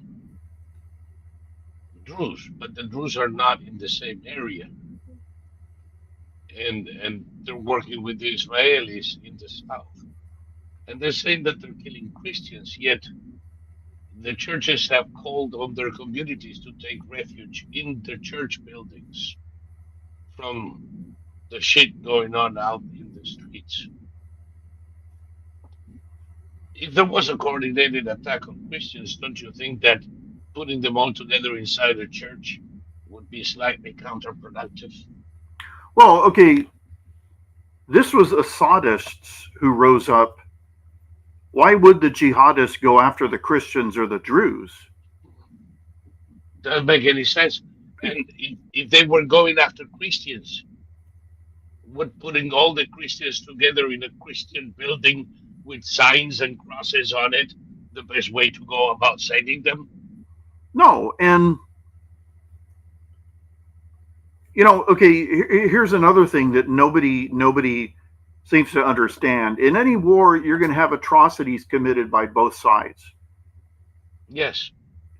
What it depends on is, are those atrocities a matter of policy, or were they the work of sick individuals, or Yeah. individuals avenging their dead brothers, that sort of thing? And we know that in the Middle East, You keep with that. I'll listen to you, but I need to take something for the throat. I'll okay, be right back. we know that in the Middle East and in India and in South America, if something happens, uh, uh, if a member of a certain ethnic or religious group is killed by somebody else, then you avenge them by committing a massacre. This is how they do things. And I'm not saying that's going on in Syria. I don't know what's going on in Syria, but I do know that the information coming out of Syria is coming from Assad's people. And it's not it's not widespread. It's around a certain area. It's around Latakia, where the Alawites and the Russians are. Um, the press has a vested interest in making the world seem more unstable since Trump took power. And just like the press protected Joe Biden from his infirmities and lied about our situation, such as the border. The border is shut. The border has been shut down. Um, the Trump mishandled the COVID pandemic, and it was Biden who saved the day. This is what the press does, and I think we're seeing the last dying gasp of all these organizations because their funding from the federal government has been cut off, and you know, they're so hysterical with rage, they make these strategic blunders like refusing to stand and applaud for a 13-year-old who's fighting brain cancer simply because he was made an honorary member of the Secret Service by President Trump. And everybody saw that. And everybody said, "Why are you taking it out on the 13-year-old?" And they had no answer. So we're going to see um, the world painted as badly as possible. And when Trump has shut down the border. The border is shut. You hear the press saying that? No, the press doesn't say that. The press has moved on to something else. Um, and the press is not covering the fact, not the mainstream press. They're not covering the fact that cities are now openly releasing illegal aliens who are murderers, and they're letting them go out and wreak havoc among law-abiding members of that city, law-abiding residents of that city, because this is the greater good. This is more moral. None of it makes sense. And we're going to see this period of extended craziness go on for a while. And in some parts of the country, it's going to take decades for it to return to normal, like California, for example, parts of Minnesota, parts of Washington State, parts of Oregon, parts of the East Coast. They're going to be defiant. That's what Californians are. They're defiant, and they defiantly vote for things. They defiantly vote to cut off their own noses. And I don't know how this is supposed to impact Trump when somebody goes, "What do you think of this, Snick?" They cut off their own noses. Trump says, "Oh, I'm sorry you did that." But Trump was elected in November of last year. and the craziness continues. It continues unabated, which tells you that it's going to continue unabated until further notice. Um, it's Yeah, it's an amazing. in Europe, it's getting considerably worse now. They've gone into the state directly taking control of censoring in their own hands. They're Yeah. not relying on third parties anymore. Yep. And if they want to do that, fine. There are people in there are a couple of movements in Europe, none of which is conservative from an American standpoint, but are conservative enough in European terms. Uh, when you think Marine Le Pen in the US, she would never be conservative. She's a socialist. In Europe, she isn't. It's a funny thing. Uh, my friends of Vox in Spain, they're as conservative as they come in Spain, not in the US.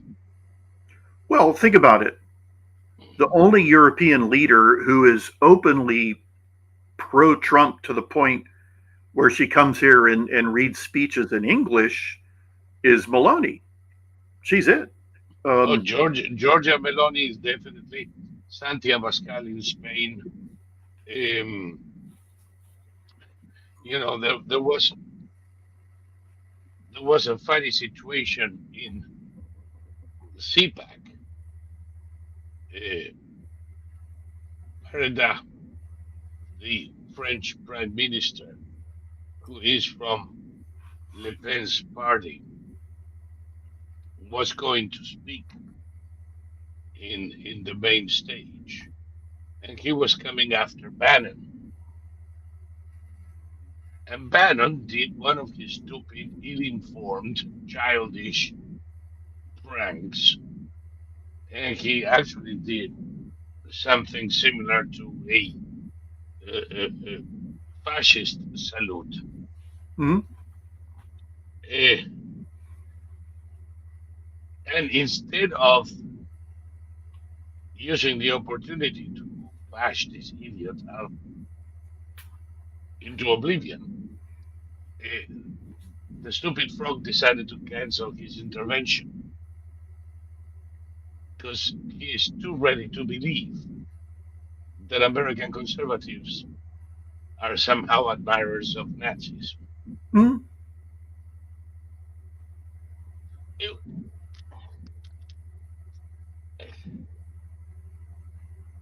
it was the Petanists in France who were allied to real allies of Nazism, you fucking imbecile.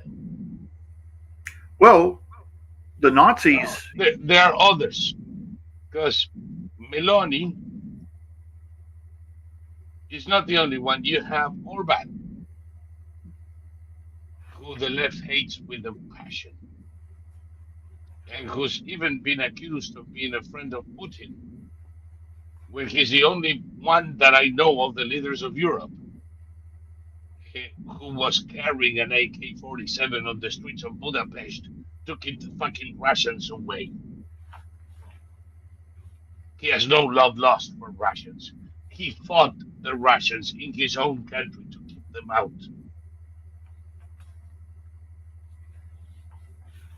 To pretend that he is somehow pro-Russian is beyond evil. He's not. On the other hand, who are the people who say that? Oh, that fucking asshole who was just declared the winner of elections. The winner because he has the largest minority in Germany, who's ready to govern with the Greens and the socialists in order to get the somewhat more conservative movements out of the game. The Europeans have given more money to Russia for gas and Yes, oil than they've given to Ukraine in weaponry. yes, yes. So, In weaponry cash, put everything together. so what the Europeans have to say or what they think doesn't matter because they're not they're not acting in good faith. They still assume, and I think it's an assumption that's rapidly dwindling. They still assume that if Russia were to attack Europe proper, that the U.S. would come in and bail them out. And Trump is letting everybody know that that's not, you need to be able to fight your own fires, and if necessary, we'll help you. But you're still buying oil and gas from the very people who you claim pose an existential threat. So Yeah. what are we supposed Remember, to do? remember when Trump told them in the UN that they had to stop making their countries dependent on Russian oil and gas, Yeah, and they laughed at him. and they laughed at him. How dare he? He doesn't know what he's talking about. He was right. He's right now. And the Europeans better put on the long pants. Stop wearing shorts. Stop trying to get the U.S. to pay for their defense so that they can use their money in trivial pursuits of the I don't know uh, non-menstruating woman keeping her house warm with a fucking windmill. This is stupid. Europe has become Greta Thunberg. Well, this is the thing that this is all it's all childish. What I mean, we're going to deindustrialize and we're going to demolish all our farms. Yeah, Why?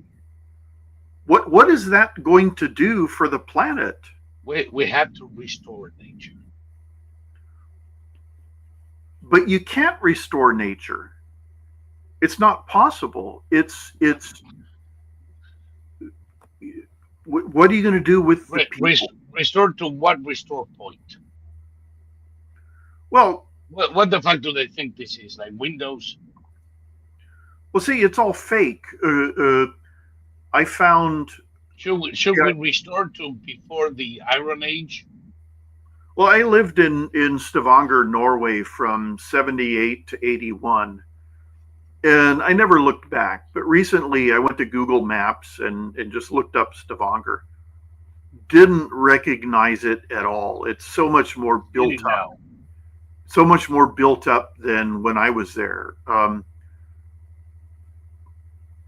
I didn't go to college directly after high school. I took off a year to work. And what I would do is I would walk from my home to the downtown area, and then I would walk across one long bridge to a little island where all they had moored these abandoned ocean liners. And then I would walk across a second bridge to the shore support base where I worked. That island is now full of bayfront properties. The downtown area that I remember is I don't even know what's been put there. And then I tried to follow the route back to where my house was, and I couldn't even find my house. So Norway has been built up since 1981 to a degree that I don't even recognize it. Does all of that have to be torn down? Um, what is the goal? What exactly is the goal here? If you have no farms and you have no industrialization anymore, what are you going to do? How are you going to eat? And how are people going to pay for whatever it is they consume? Like what's going to happen? Tell us, explain to us. And finally, how is this going to help the world? How is this going to help um, the planet? It's not. Well, it's not. Um, It's since not. the Europeans have been in Europe fighting, we've had ice ages, we've had uh, uh, whatever the opposite of an ice age is. Um, Global warming. within, I mean, not like 10,000 years ago. They had an ice age in what was it, the 18th century or something? I mean, come on, Uh, it's about 1620 to 1720, yeah, give or take. The Little Ice Age. yeah. And of course, there was a period of intense warming between 1200 and late 1500s. I suppose it's all of those SUVs that people were driving at the time. Well, I saw something for a period of a couple hundred years or so. The most expensive fruit in human history was the pineapple, and the Spanish had found pineapples in somewhere in one of their conquered territories in South America or wherever, and they shipped pineapples back to the queen or the king, whoever, and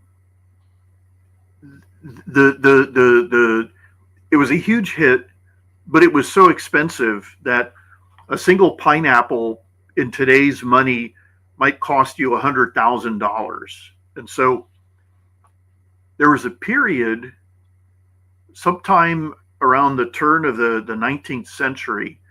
This didn't happen very long ago.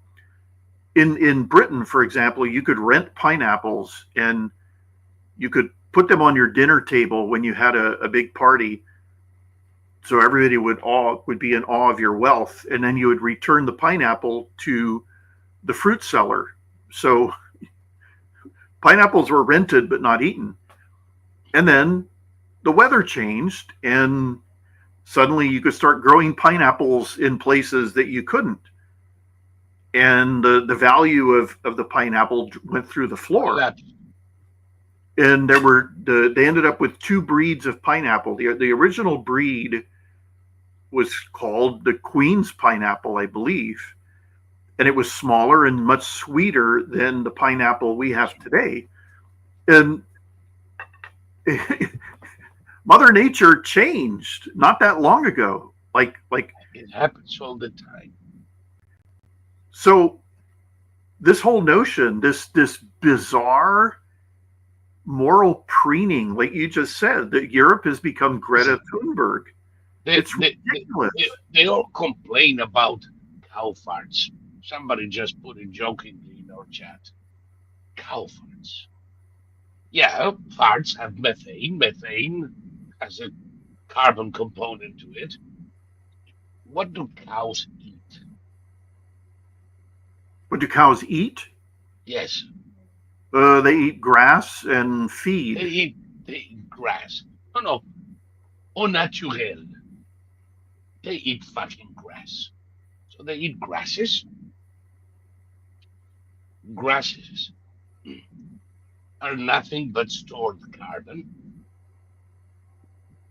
and then they released a fart, and a little carbon goes into the atmosphere, and the rest of their shit fertilizes the ground, and then what grows out of that? Grass. What did the grass do? Capture carbon from the atmosphere. It's a self-regulating system. Cows don't produce carbon. They're part of a system of circulating carbon. It is released and then captured and then digested released, and captured. No carbon is created, no carbon is destroyed. It's like the water vapor cycle. These Also, people ought to pick up a fucking book and learn something about how the world works and stop talking about animal farts. also the argument is made that we've never had as many cows in human history as we have today. Well, 150 years ago, what did we have in this country? We had buffalo. Buffalo are basically cows with big heads. Bigger Uh, assholes and a shitload more methane. it, we had millions and millions and millions of buffalo. Yes. Um, we had herds of bizarre antelopes um, during the megafauna period in the United States, the North America. We had God knows we had like weirdo elks that were like 15 feet tall at the shoulder. I mean, can you At imagine a, at a the time amount of methane those things are farting out? at a time where my great grandfather was already very much alive, a man I grew up with, there were buffalo stampedes in the US that would take 3 to 5 days to clear a town. Can you imagine a buffalo stampede Yeah, running through Main Street for 3 fucking days? sure. And And people I grew up with got to see that. exactly. And that that's not just the U.S. That was all over the world. Animals, the giant herds of animals in Africa, like new things that are as flatulent as the most flatulent cow. So it's as always, leftists only tell you half the story. I'm And beginning to believe because they're that stupid and ignorant. I would see. We discovered that there was no giant brain trust who was operating behind Biden. There wasn't. There was Susan Rice, um, Obama, two idiots. What was her name? The one who got Roseanne in trouble, the Iranian born one, Oh, Valerie Jarrett, Valerie Jarrett. So, like, idiots all. And Iranian born communist. exactly, idiots all. And they are stupid. And what they want most out of life is power and control. Um, and also wealth. Okay, Obama lusted after wealth his whole life, and so he ended up very wealthy. Um, yeah, there was just some. They just cut off something for the Obama Library, the National Library. I can't remember what it was, but it was some big wad of money that was going to go there, and it just got canceled. Um, Good. It will but never be built. well, that was the reason given. Um, I don't know. It's really bizarre. It's we're finding out. Okay, the leftists used to have the reputation of being the intellectuals, and the right wingers were like these knuckle dragging capitalists and heartless bankers and um, oil company piglets. And Builders of nations. well, it's very true from what we're seeing now, where they're presenting Jasmine Crockett as the savior of the party. And okay, let's go back to Kamala. She was running a flawless campaign, and she was going to win in a landslide. And it was like, really, you honestly did believe that, didn't you? You,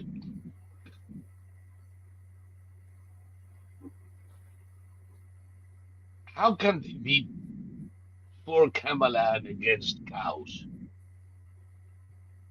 Wait, say it again. How can the Democrats be for Kamala and against cows? All these people who were bitching about cow farts, they all eat beef. They all eat at expensive restaurants. Yeah, because Kamala is a ruminant. Kamala is a fucking cow, a milkless cow. Well, okay, I watched this guy on YouTube. He's really funny. He's a Canadian transplant called the Anti Chef, and he started out cooking Julia Child recipes. And his show is really funny because he always screwed it up. And so he's expanded to cooking the recipes of other chefs. And one of them is the guy who runs the French Laundry, which is where Gavin Newsom was spotted during the COVID pandemic, not wearing a mask. And the recipe was a grilled cheese sandwich with tomato soup and fried potatoes. And this was like the most ridiculous recipe I've ever seen in my life. It was cold.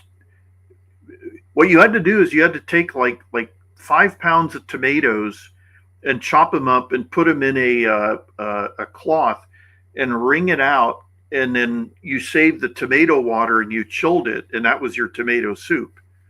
It was tomato consomme. It was transparent. It was clear. I mean, what? And the cheese sandwich, it was some kind of whatever they call it, artisan bread, and the cheddar was made of unpasteurized milk. So unpasteurized cheddar cheese, wouldn't that last about 2 or 3 days in your Well, refrigerator?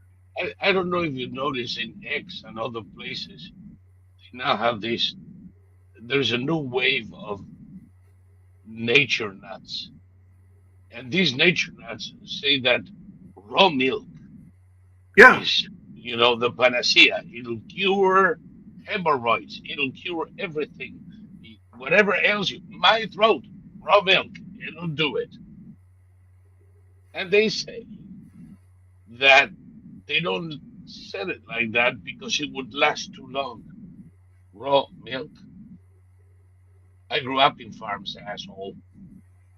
It doesn't last a day. well, exactly. If you don't drink it within hours, it spoils. Yeah. That's why the process of pasteurization, which we owe to the same guy who gave us the vaccine against rabies, Louis Pasteur, of killing bacteria in the fucking milk, extended its shelf life. And that's why the use of sterile uh, packaging for pasteurized milk means you can keep it up to 6 months without refrigeration. And these idiots, these imbeciles, are now telling a generation of morons educated in TikTok and Reddit, raw milk will cure your ills and it'll last forever. I mean, come on. 15,000 years of civilization going down the drain before our eyes. Well, okay.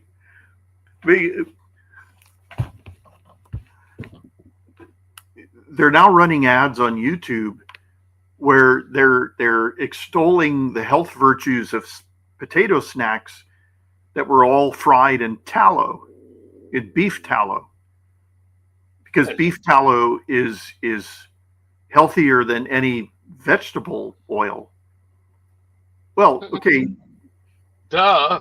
Does anybody remember Crisco? Well, okay. Crisco isn't. I mean, Crisco is hydrogenated vegetable. I'm talking about, say, olive oil, for example. Lard? Well, yeah, but say what you will about tallow, it's saturated fat, and if you're going to eat nothing but saturated fat all the time, I mean, okay, just tell the truth about tallow. Just tell us what it is. It's beef lard, and then let people make up their own minds. But they're selling it. They don't tell you what tallow is. They just say tallow, and Yeah, it's a scam in the sense that they're not explaining. I'm all for yeah. explaining what everything is and then letting people make their own choices. I'll tell you. I'm sure you don't. You won't agree with me up to a point because it's not the only thing I eat. But clarified beef fat or pork fat I use when I prepare certain dishes and frying them. Oh God, forget about beef tallow. Rendered pork fat. Do your fries in pork fat. Oh my fucking God. It's orgasmic. Now, can you eat 2 pounds of fries fried in pork fat a day without something going awfully bonkers with you at some point? No, but you don't do that. That's See, your tweak once a month. they're selling these new chips as something you can eat all the time because it's healthy. It's No fried in bullshit. tallow, and this is like or organ meat. What is it? It's some kind of it's some Sweet kind of bread. well, it's some kind of jam or something. I don't even know what the hell it is. It's sweet. It's strawberry flavored and it's made of organ meat. And everything. Why would you have organ meat taste like strawberries? Oh, I don't know. I don't know.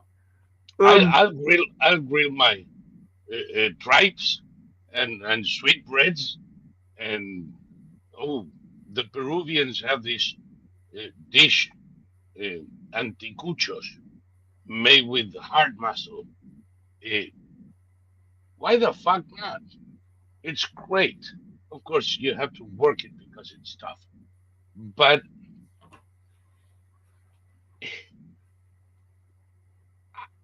I'm an all of the above type of guy. well, I think that everything in moderation is a secret to success. well, I understand the logic of consuming the entire animal. Um, I have nothing against that, but Yeah, I draw the line at the asshole, though. well, I mean, I don't know if that even is off Yeah, on offer anywhere. yes, in Spain it's called tripa gorda.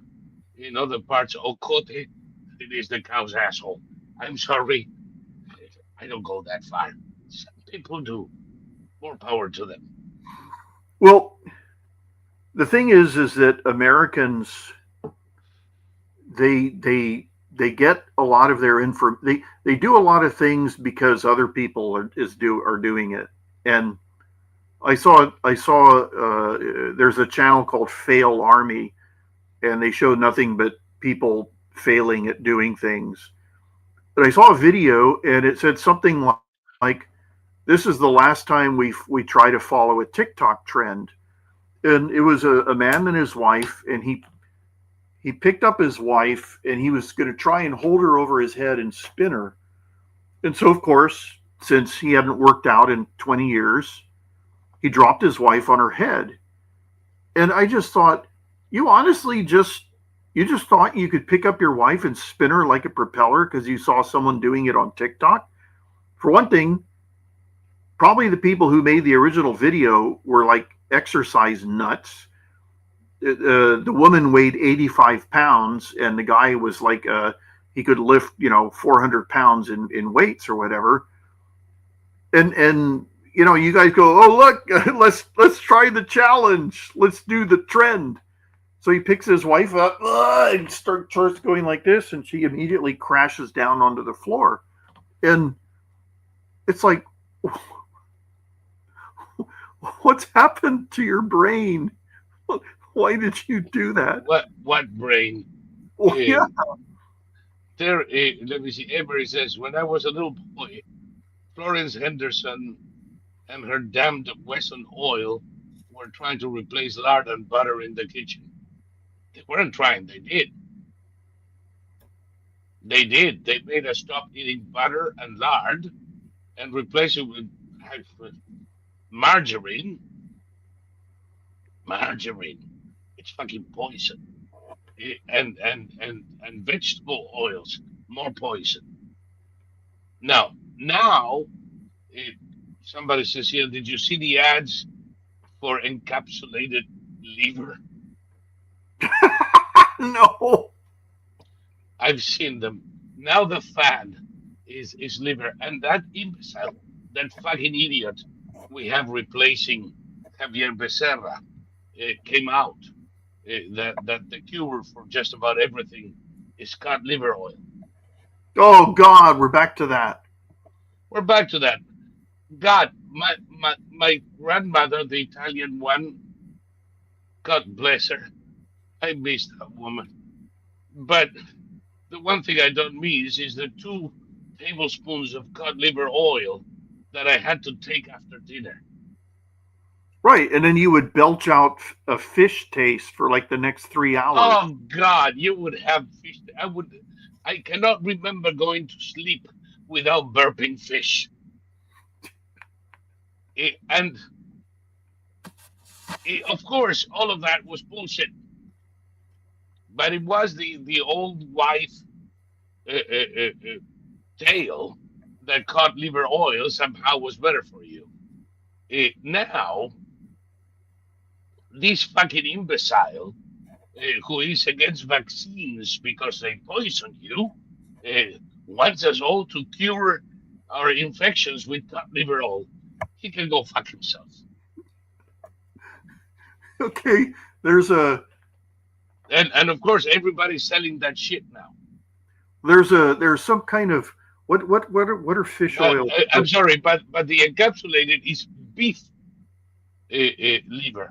And I remember as a kid eating beef liver almost raw because of the iron content. And I have to say, when you eat it as a kid, something mysterious happens. So to this day, an almost raw beef liver with sauteed onions is a dish for me. So it is for my wife. People who didn't grow up with this shit would probably puke for good reason. But this is the cure all. They gotta be shitting me. They really gotta be shitting me, Thomas. Well, there's some fish oil you take. And I can't remember why you take it, but you take it in capsules, and it's got like Yeah. parsley in it to Mm. prevent you from having fish breath. And I can't remember what the point of the fish oil is. What is that for? Nature made. Local to lower cholesterol and triglyceride levels. Now, if you have a diet rich in fish, you don't need this shit. Do those things give you a fishy burp? Well, the good quality ones, no. Eh, But every now and then, you take one and you go, oh, fuck. And you throw them away and go buy your usual brand. It's nothing. This is 24 milligrams per capsule of fish oil. You Eh, know, you just you just told me why you take them, and it went right out of my head. Tell me again why you take them to lower cholesterol. to lower cholesterol. Okay, But the important thing is this: if you have a diet with enough fish in it, right. you don't need this shit. Now, me, I don't eat fish. Very rarely do I eat fish. Not for any particular reason other than if I'm going to work half an hour preparing myself a meal, it better have beef in it because that's what I like. Since I eat beef every day of my life, I don't eat fish nor the nutrients that come with it. So this type of thing helps me compensate. And I didn't do it myself. I always took it through my doctor. My doctor suggested it. I tried it. It worked. Thank you very much. For most of these supplements, if you don't need them, all you're doing is making your pee more expensive. But like I said, I don't eat fish. I'm not going to start eating fish 2 days a week. I'd rather take this. In my entire life, I've had one fish dinner that was delicious, and it was grilled salmon, grilled teriyaki salmon that my host mother gave me in Hokkaido, Japan, in 1983, and it had the skin on it. The skin was all crunchy, and it came with rice and some kind of pickled vegetables, and Yeah. there were no bones. It was boneless. I don't know if she deboned it, but that was delicious, and I've never been able to duplicate that flavor. I'm not a fish guy. I eat chicken, turkey, and occasionally beef, and that's about it. In terms, Salmon. I make a couple of dishes um, that people love.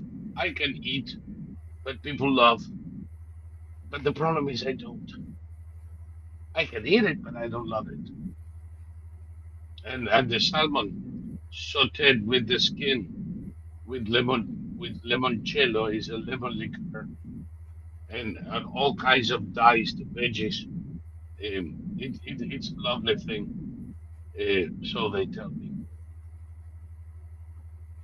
Margarine is a chemical shitstorm, says Terry. Hydrolyzed vegetable oil. It's the most simple thing. You might as well eat motor oil.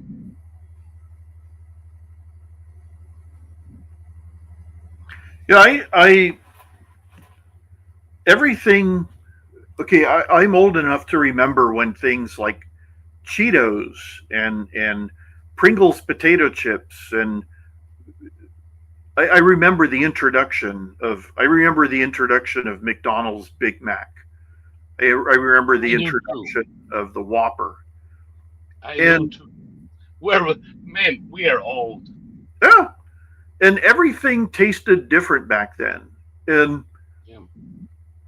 I can't eat. I used to love the crunchy Cheetos, and I can't eat them anymore because they taste disgusting. They Yes. they've they've tinkered with the recipe of absolutely everything, and Remember the bread of that first Big Mac? yeah, yeah, Remember how fucking soft it was? yeah, Fluffy. yeah. And now it's like not even the bread is fine anymore. Well, when you go to McDonald's, more times than not, the bun will be stale. So you get stale buns. When Burger King introduced the bacon double cheeseburger, the bacon was so well done, and it was cooked. They used to have like this open flame grill, and the burger would go on this little trolley, Burger King, yes. and so you would get the bacon double cheeseburger, and it would be all wrapped up in paper, and it wasn't greasy. No. It was delicious. And if you get a bacon double cheeseburger today, the paper is going to be transparent with grease, and the bag it's in will be transparent with grease. Yes. So they've changed everything. And now it used to be that when people started ordering, they would put the patties in that conveyor belt over flames. Yep. Now they put a shit ton in the morning Mm-hmm. put it in plastic trays, Mm-hmm. and microwave them Mm-hmm. when you order them. And it's not the same thing. No, it's not the same. Um, California, you always ask me about life in California. Burger King doesn't. It used to. You used to see the smoke coming out, and it had the beef smell, and it was all delicious. You don't get that anymore. When my mother died, no, it was both parents. They both wanted to be cremated, and in California, they only allow cremation in batches, which is the stupidest thing I've ever heard. Because let's say Fish, fish, gas. You have person A and person B. Person A dies on Monday, person B dies on Tuesday, and then Wednesday is cremation day. You're still going to burn person A and person B separately, and you're not saving anything in terms of you know the atmosphere. But we had to wait 2 weeks for our parents, 2 weeks each for our parents to be cremated. That was the stupidest thing I'd ever heard. I had to wait 14 days for my father, and we just had to wait 11 days for my friend. Same fucking shit here. Mhm. I have no idea why. It does remind me of one thing, though. Back in the day, in all of Argentina, there was only one crematory. One. Mhm. At, at Chacarita Cemetery in Buenos Aires. So wherever you died in the country, if you wanted your remains cremated, they had to be sent to Buenos Aires. And then they would literally put your coffin in a pile to wait your turn because there was a 3 to 6 month delay. And I always thought they did it on purpose to uh, disencourage people to seek cremation. Mhm. Now things have changed over there. It's still a mess, and in some places it's still a long wait, but at least it's not one in the whole country anymore. And in Florida, where you have a shit ton of funeral homes with their own cremation facilities, and you still have to wait 14 days. What the fuck is this? Why is that? There is no practical reason for it, except that it fucks with the wives and the children, and it prolongs the transition period, so to speak. Um, Changing this. Oh, Alice, she's from the Dominican and she's in London. My mom used to give me McCoy's codfish liver oil tablets every morning before school, and you shot like it was the end of the world every evening after school. Um, I loved butter fried cod and cornmeal fried flounder, says Emery. Actually, a good beer butter fried cod is great. Grilled halibut is my fave. If I had to pick one fish that I don't totally hate, it would be grilled halibut. And not only cod, but mahi mahi with a beer batter. I'll take that too. Have any of the panel tried kosher or halal? Yes, both. The kosher. Okay, you can't eat anything that doesn't have fins, correct? Well, yes and no. Shellfish is generally out of the question. It's more of a prep, though. You cannot mix uh, uh, dairy. and meats. Yep. And in Orthodox kitchens, you cannot use the same utensils for Mhm. dairy, and they have separate refrigerators, separate knives, separate counters for this. So it's quite a chore. Um, most better than half of the Jewish population doesn't do kosher that far, but the Orthodox do. Um, all of the ingredients have to be approved by a rabbi that the cow was killed according to religious precepts or it's not kosher.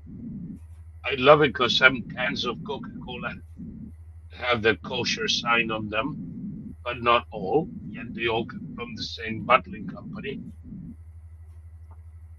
Beats me. But at least one rabbi was present while and there is no difference between Coca-Cola and others. I buy halal meats frequently because they're cheaper and they're just as good. In restaurant supply stores, like Jethro, Restaurant Depot, and all that jazz, they always have a section with halal meats, and they're always 20, 30% cheaper. And they're as good a quality as the rest, so I pick them. And sometimes I have my halal, I don't know, New York hot steak. Why not? What I haven't figured out yet is how to get halal or kosher pork.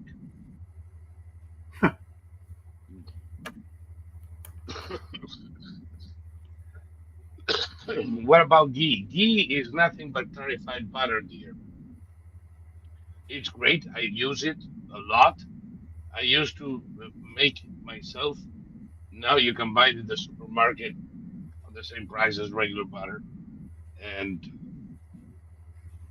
when you're gonna do a meat roast, if you first brown the meat in ghee, it's gonna be a religious experience for you.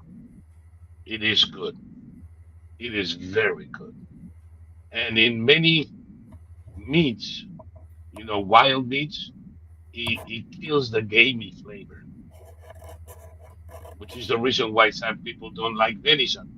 You take a nice little loin of venison, you brown it in ghee, then you grill it, and then you're gonna send me a thank you note.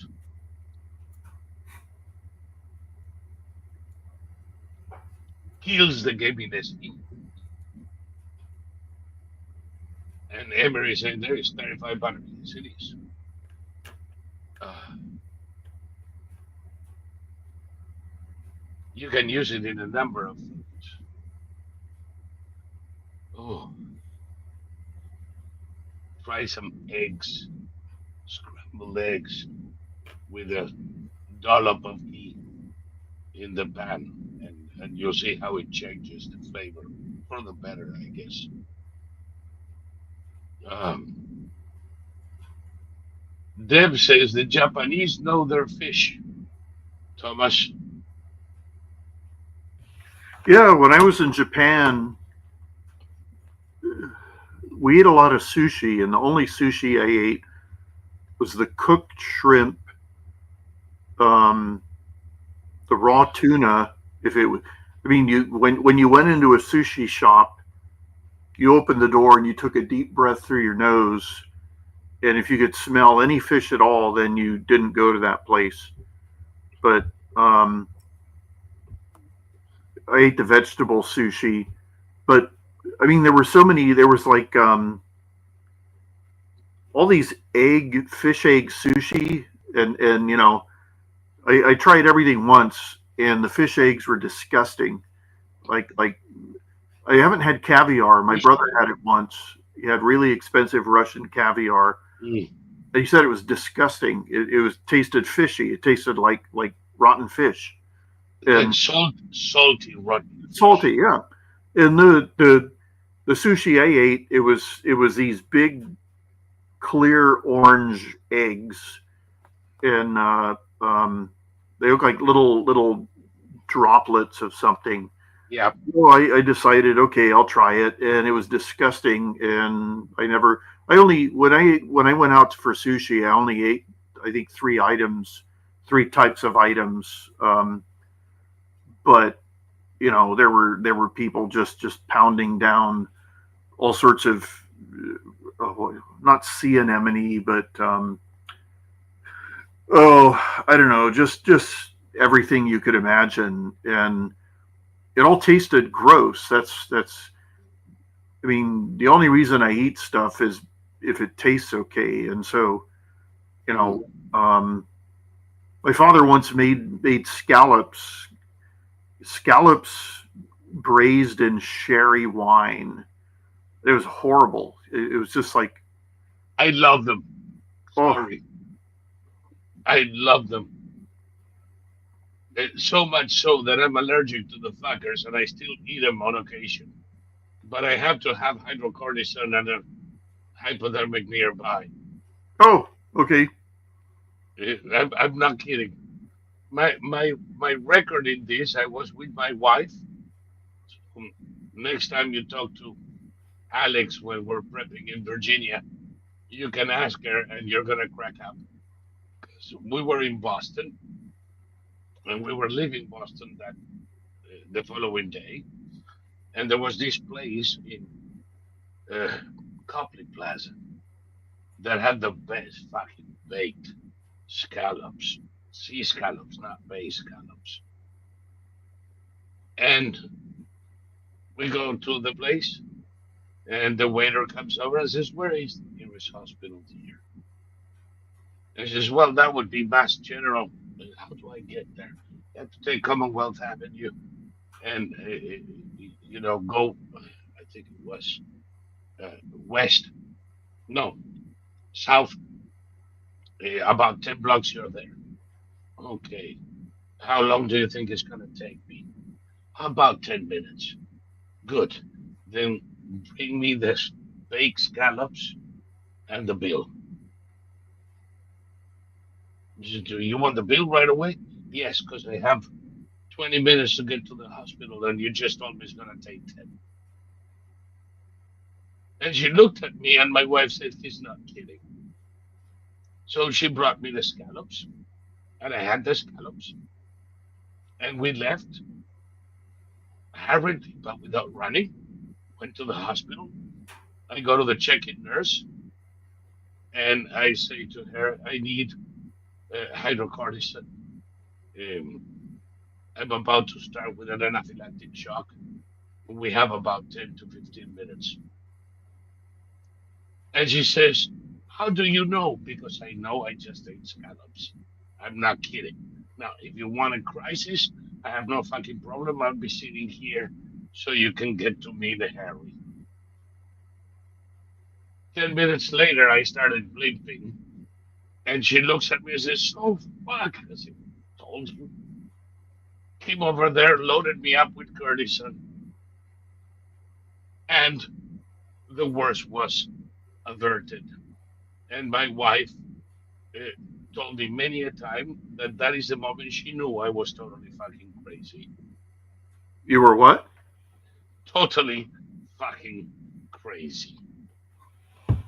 Which is true. I Now it's been several years since. Pretty soon I have to do it again. I love scallops, man. Yeah, I don't know of any food that I would gladly accept anaphylactic shock to Well, have. no, no, no, no. If I don't have a hospital, I won't do it. I don't want the anaphylactic shock. I want my shot of cortisone. Hmm. Hydrocortisone, thank you very much. Goodbye. Great gift. Keeps the gamma globulin down.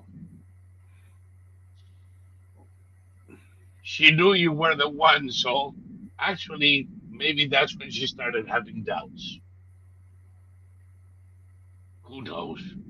Well, she's still around this many years later, so. I guess it worked. Oh, you wouldn't do that, would you? No, I'm allergic to melons and avocados, and I've not. They make my throat itch, Mm. and it started happening when I was in college. I used to eat avocados before college, and then one day I was having a sandwich with avocado, and my throat started itching, so I spit it out, and the itching went away. And then, out of curiosity, I tried it again. Same thing happened, and then cantaloupe and green melon cause the same thing. And so I haven't eaten any of those three for 40 years because, generally speaking, allergies get worse with age. And so, um, You don't want to try. no, I like those foods, but I haven't pined for them. I used to eat a lot of guacamole before college. Like in high school, I'd make myself some guacamole, and I did have guacamole in a sandwich once a couple of years ago, and I could tell they didn't tell me there was guacamole in it, and I could tell it wasn't real guacamole because my throat didn't itch. So I have no idea. It was green. I think it was like I think it was probably like mashed potatoes with green dye and Moldy mashed potatoes. yeah. No, it was one of the it was like pollo loco or something, and I just knew it wasn't avocado because it didn't cause my throat to itch. So, Mm. uh, but yeah, my roommate had a peanut allergy, and he was one of those people that if he ate a peanut, he's dead. So the second he was eating a soup, and the first it said tomato soup, and he checked. They said no peanuts. There's peanut butter in it, and so he took a bite and spat it out, and he said there's peanuts in this. So I said, all right, let's go to the hospital. And he said, well, let's just see. I didn't swallow any. So his mouth started watering like a fire hose. So we went back to our room, and he You have, held a that's towel in his mouth, and we both waited, and eventually the crisis passed, and he didn't have to go to the hospital. But he was one of those that you know a tablespoon of peanut butter down the gullet, and he'd be dead within minutes because your throat closes up. And yeah. but Well, that's what happens with anaphylactic shock. yeah, yeah, It, you blimp, you blimp out, yep, but as much as you blimp out, you're blimping in, yeah, yeah. and it closes your airways, and you may end up with a tube here just to save your life, so you can breathe when they get inflammation on the I've seen so many so many movies where like they take the ballpoint pen, they take the pen, the Yep. writing part out of the pen, and they go boom right into the neck. This trachea is You have to cut you have to cut it. You can't just hit it right like that. right here. Yeah, You have to cut it's right on top of the sternum, yeah, but you have to cut. You're not gonna with a fucking plastic pen. yeah, You're gonna break the pen. You're gonna break a number of things. yeah. It's not gonna work. And once you cut, you send it through the slit. And if you do things right, uh, when the crisis is passing, take it out. They close the wound, and you seldom ever have a trace. Uh, and if you don't do it right, you're gonna be talking through a pipe the rest of your life. Did you ever see those anti-smoking ads that showed the people smoking through the hole in their neck? Yeah, That is I know, dedication. I know people that were like that. They didn't smoke through the hole, eh, but Nowadays, it's very, very rare that you find anybody with kind of wound.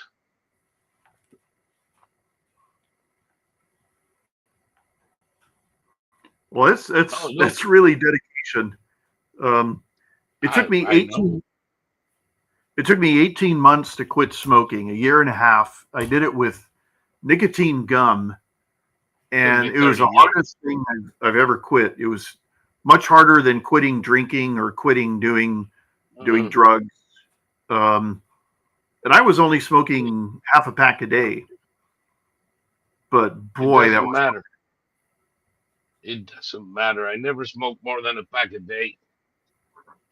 When I stopped, uh, well, one of the many times I stopped because I realized that I could stop anytime I wanted, so I stopped like 40 times. Uh, it's it's a very, very, very, very nasty addiction. Uh, I've never encountered a substance that was so difficult to do away with. Never. well. The thing about me was that okay, I smoked from when I was 18 to when I was about 29. So let's say 11 years. And every time there was a crisis in my life, I would always, if I'd quit, I would immediately go off to the store and buy a pack of cigarettes because I knew that smoking a cigarette would make me feel better. And I smoked so only 10 cigarettes a day, give or take, that every time I smoked, I would get the nicotine buzz. And so it was nice. And Yeah. the only reason I stopped was because this was 1991, and already, like here in California, the price was just going through the roof. Mm. And now, like in some places, cigarettes are like ten bucks a pack. Oh, try 18 $18 a pack. in New Oh, York City. that's that's let's see, a carton is what? Is it 10 packs? Yeah. So you're paying $180 for a carton of Yeah. cigarettes. In some parts of Maryland, you're talking 14, 15 bucks per cap per the fuck? Who the fuck has 150 bucks a week for Well, my brother went to Iowa with my father to meet my father's brother, and my father's and his brother were very competitive. And when they would speak to each other, they would try to outdo each other with the amount of work they were doing and how little sleep they were getting. And so they went to this bar, and my uncle, he went to the trunk of his car and he pulled out a new carton of cigarettes. He went to the bar and he put the carton down on the table, and he he smoked almost all the way through that entire carton in just one night of social drinking. He smoked almost a carton of cigarettes. He he had a heart attack, and when he was released from the hospital, he lit up right outside the hospital doors. He had a second heart attack, and so they rushed him back inside. And his doctor said, "You do that again, and I'm not going to treat you." So he finally quit smoking, but he was he was released, and he lit up right outside the hospital in a gesture of defiance, and kaboom, has a second heart attack.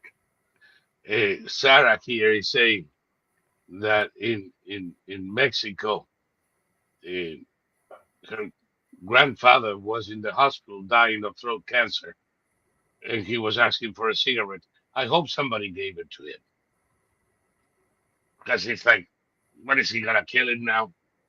He's already beyond this. Um, or was. Um, in Mexico, the cigarettes are sold one by one on the streets. Yeah, yeah. I know many places in South America where they do that. Well, Uh, a lot of people do it in this country, but it's illegal. yeah. Well, remember the I Can Breathe asshole was selling cigarettes by the unit Yeah, in Joycey, I think it yeah. was. Um, oh, there are some idiots in Uboob. By the way, we don't answer specifics in Uboob. We don't follow that conversation. I just happen to glance that think there is a problem with my microphone. My microphone is fine, you morons. I've said it a gazillion times. My throat is fucked and will probably remain so for another week. I can't You know, imagine a microphone that would make you sound that way. I can't either, but those experts, oh, don't these people listen to themselves? A $30 mic would solve that problem. Maybe, just maybe, a problem like this can be solved with a $30 mic. How is it gonna fix my throat? I don't know. It, But but man, your brain cannot be resolved. You're gonna die stupid. Eh, you know that you've heard of the singer Celine Dion. yes, of course. Her husband, his regular speaking voice sounds like the voice you have right now. Yes, and Robert F. Kennedy Jr. Same thing. But my excuse is uh, a week of hard coughing has given me a very serious case of Kennedy has something. laryngitis. He has something called spastic dysphonia, which is Yes. this is what the singer Shania Twain has, and Hmm. it's basically incurable. Like both of them have had multiple surgeries, but it's incurable. When Kennedy speaks, you can hear all his voice go, yeah, but no, that's the All over the place. yeah, that's the spasms. Yeah, poor Celine Dion. Celine Dion has an extremely rare medical condition that is causing her muscles to gradually stiffen up. So she's going to end up basically immovable. Which What an awful thing. yeah, yeah. I mean, frankly, in the 90s, I had enough of Celine Dion, but this is too much. Poor thing. It's, oh well. Um, Well, the different ways we can die, it's pretty amazing. there are too many. Well, There, I mean, there are too many. And yet, Hillary Clinton and Nancy Pelosi are still out there as the sad remains of a human, and well, I think those bitches won't die. well, I think there's people who will themselves to continue living. Like poor Gene Hackman. Gene Hackman had advanced Alzheimer's, and Yes, his wife died of hantavirus, and yes, he just kind of lived in the house for a week until he just fell over. He had advanced Alzheimer's and advanced heart disease. yes. And he died of a heart attack. Yeah, He started fibrillating, and yeah. but but on the one hand, how it was tragic. On the other hand, he didn't even know his wife was dead. Well, that's the thing. When you have advanced Alzheimer's, you don't know anything. You don't even know who No. you are. You don't know what's happening. So if you get palliative care, they just keep you calm. I mean, Yeah, I've had dreams. Like my most common nightmare is that I don't know where I am and I can't think. And so if I end up getting Alzheimer's, it's just going to be like my dreams. I'll be able to roll with it. And when I finally go into hospice, I'll just tell them, just keep me drugged up keep me calm. Um, No, we spoke last week about Gene Hackman, and at the time we said we don't know enough. Nobody knows enough. Now we do, mhm, and his wife died of a hantavirus infection, which once it gets to the lungs, it's deadly eh, in most cases. I don't know if she could have gotten, if she had gotten medical attention, probably uh, if they got her early enough. But people think it's a cold, and don't go to the doctor. Because who goes to the doctor for a mhm, cold? And it turns out to be, in my case, bird fucking flu. In her case, hantavirus. And I'm glad I went to the doctor because I would be in such a miserable state otherwise right now. And she didn't. She bought some stuff in the pharmacy, and a week later she was dead. And Gene, like I said, fortunately he didn't even notice. He just walked until he had a problem and his heart stopped.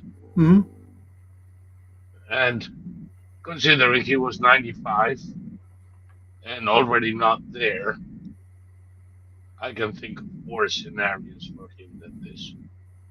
Um, but I'm gonna miss the actor. Gene Hackman was one of my favorites for many years. yeah, he had this strange ability. Um, I just watched the movie Mississippi Burning, which I hadn't seen since it came out. Um, He had this ability. He had this eerie, like he had this smiling menace where when he was menacing, he would always smile. Like he did that in all his roles where he played the villain, and um, it was very effective. yeah, He never put in a bad performance. no, and he was a good man too. He was. You're not gonna find people speaking ill of Hackman. Mhm, He was a kind person to everybody he met, and that to me that makes it a sad departure. mhm. But on the other hand, and the dog, poor thing, spent like 10 days in a crate. Uh, if it It had wasn't a lack of water, it had had some kind of treatment, and they were keeping it in the cage to keep it away from the other yeah. dog. Oh well. But it's. It, do you do you remember all of the bullshit that people were floating about when they were found? Oh, of course, of course. And it turns out to be sad but rather mundane. Um, Well, I mean this whole thing when I mean, okay, you and I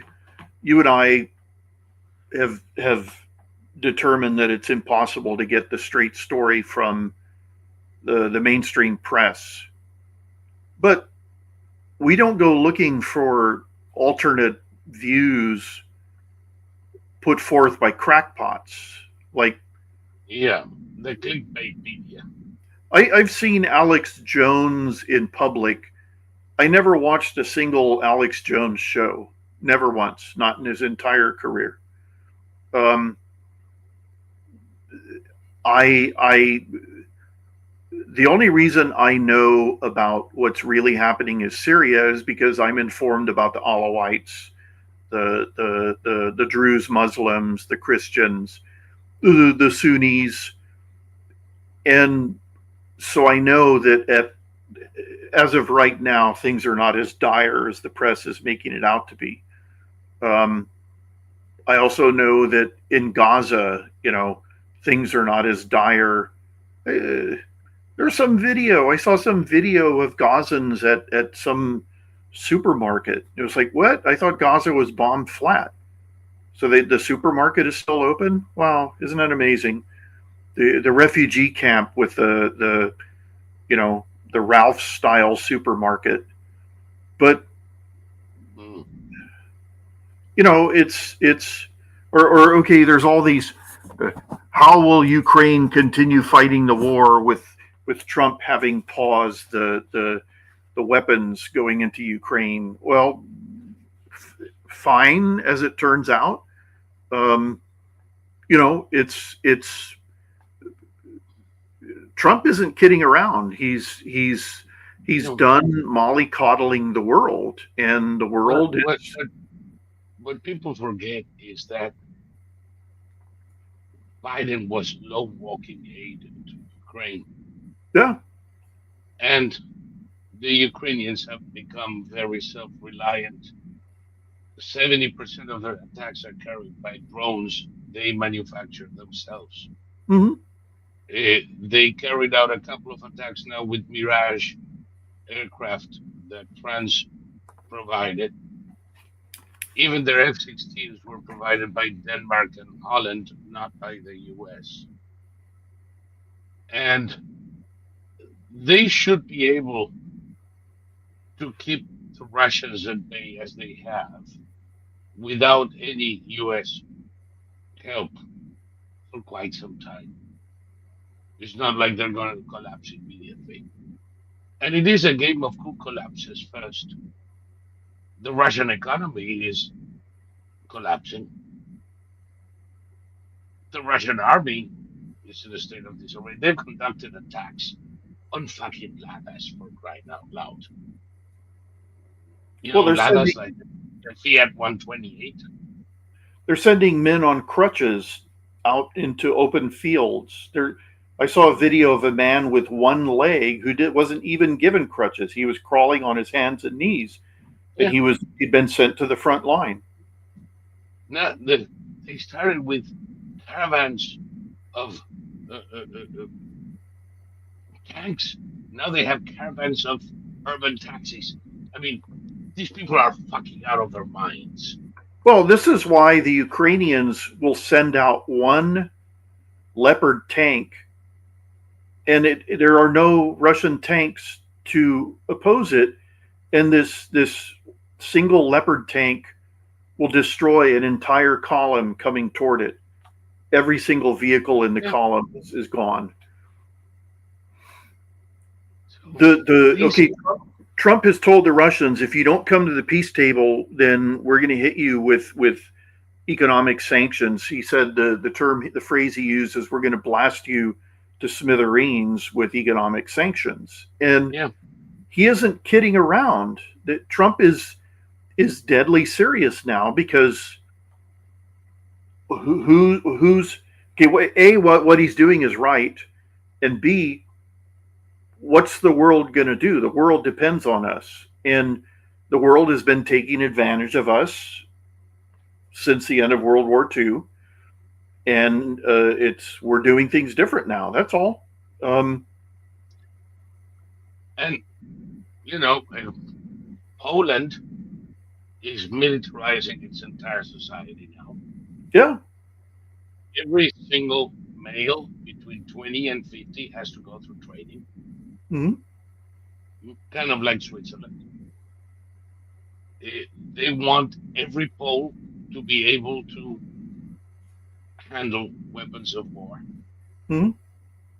They're raising their army from 200,000 to 500,000.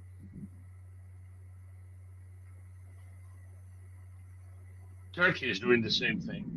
Mm-hmm. And we know that Erdogan doesn't want Russia and Crimea. Mm-hmm.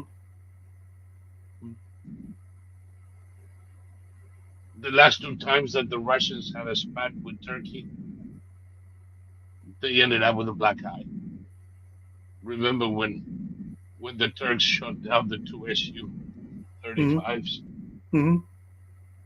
We're still waiting for Russia to answer that one. They never will. Eh, it's a complex situation. I do believe that in the end, however we get there, Putin must not be allowed to keep any occupied territory. No, I think it's a precondition for lasting peace. Now, whether we get there at the opening up of the salvos or at the end of a process, I don't care. As long as we get there. yeah, Oh, I was checking this. Anyway, so hmm it's been the 3 hours. I cannot believe that I managed this far, Thomas. Uh, Anything you want to discuss before we start wrapping up? no. Good. Okay, just a quick headline. Ayatollah Yeah.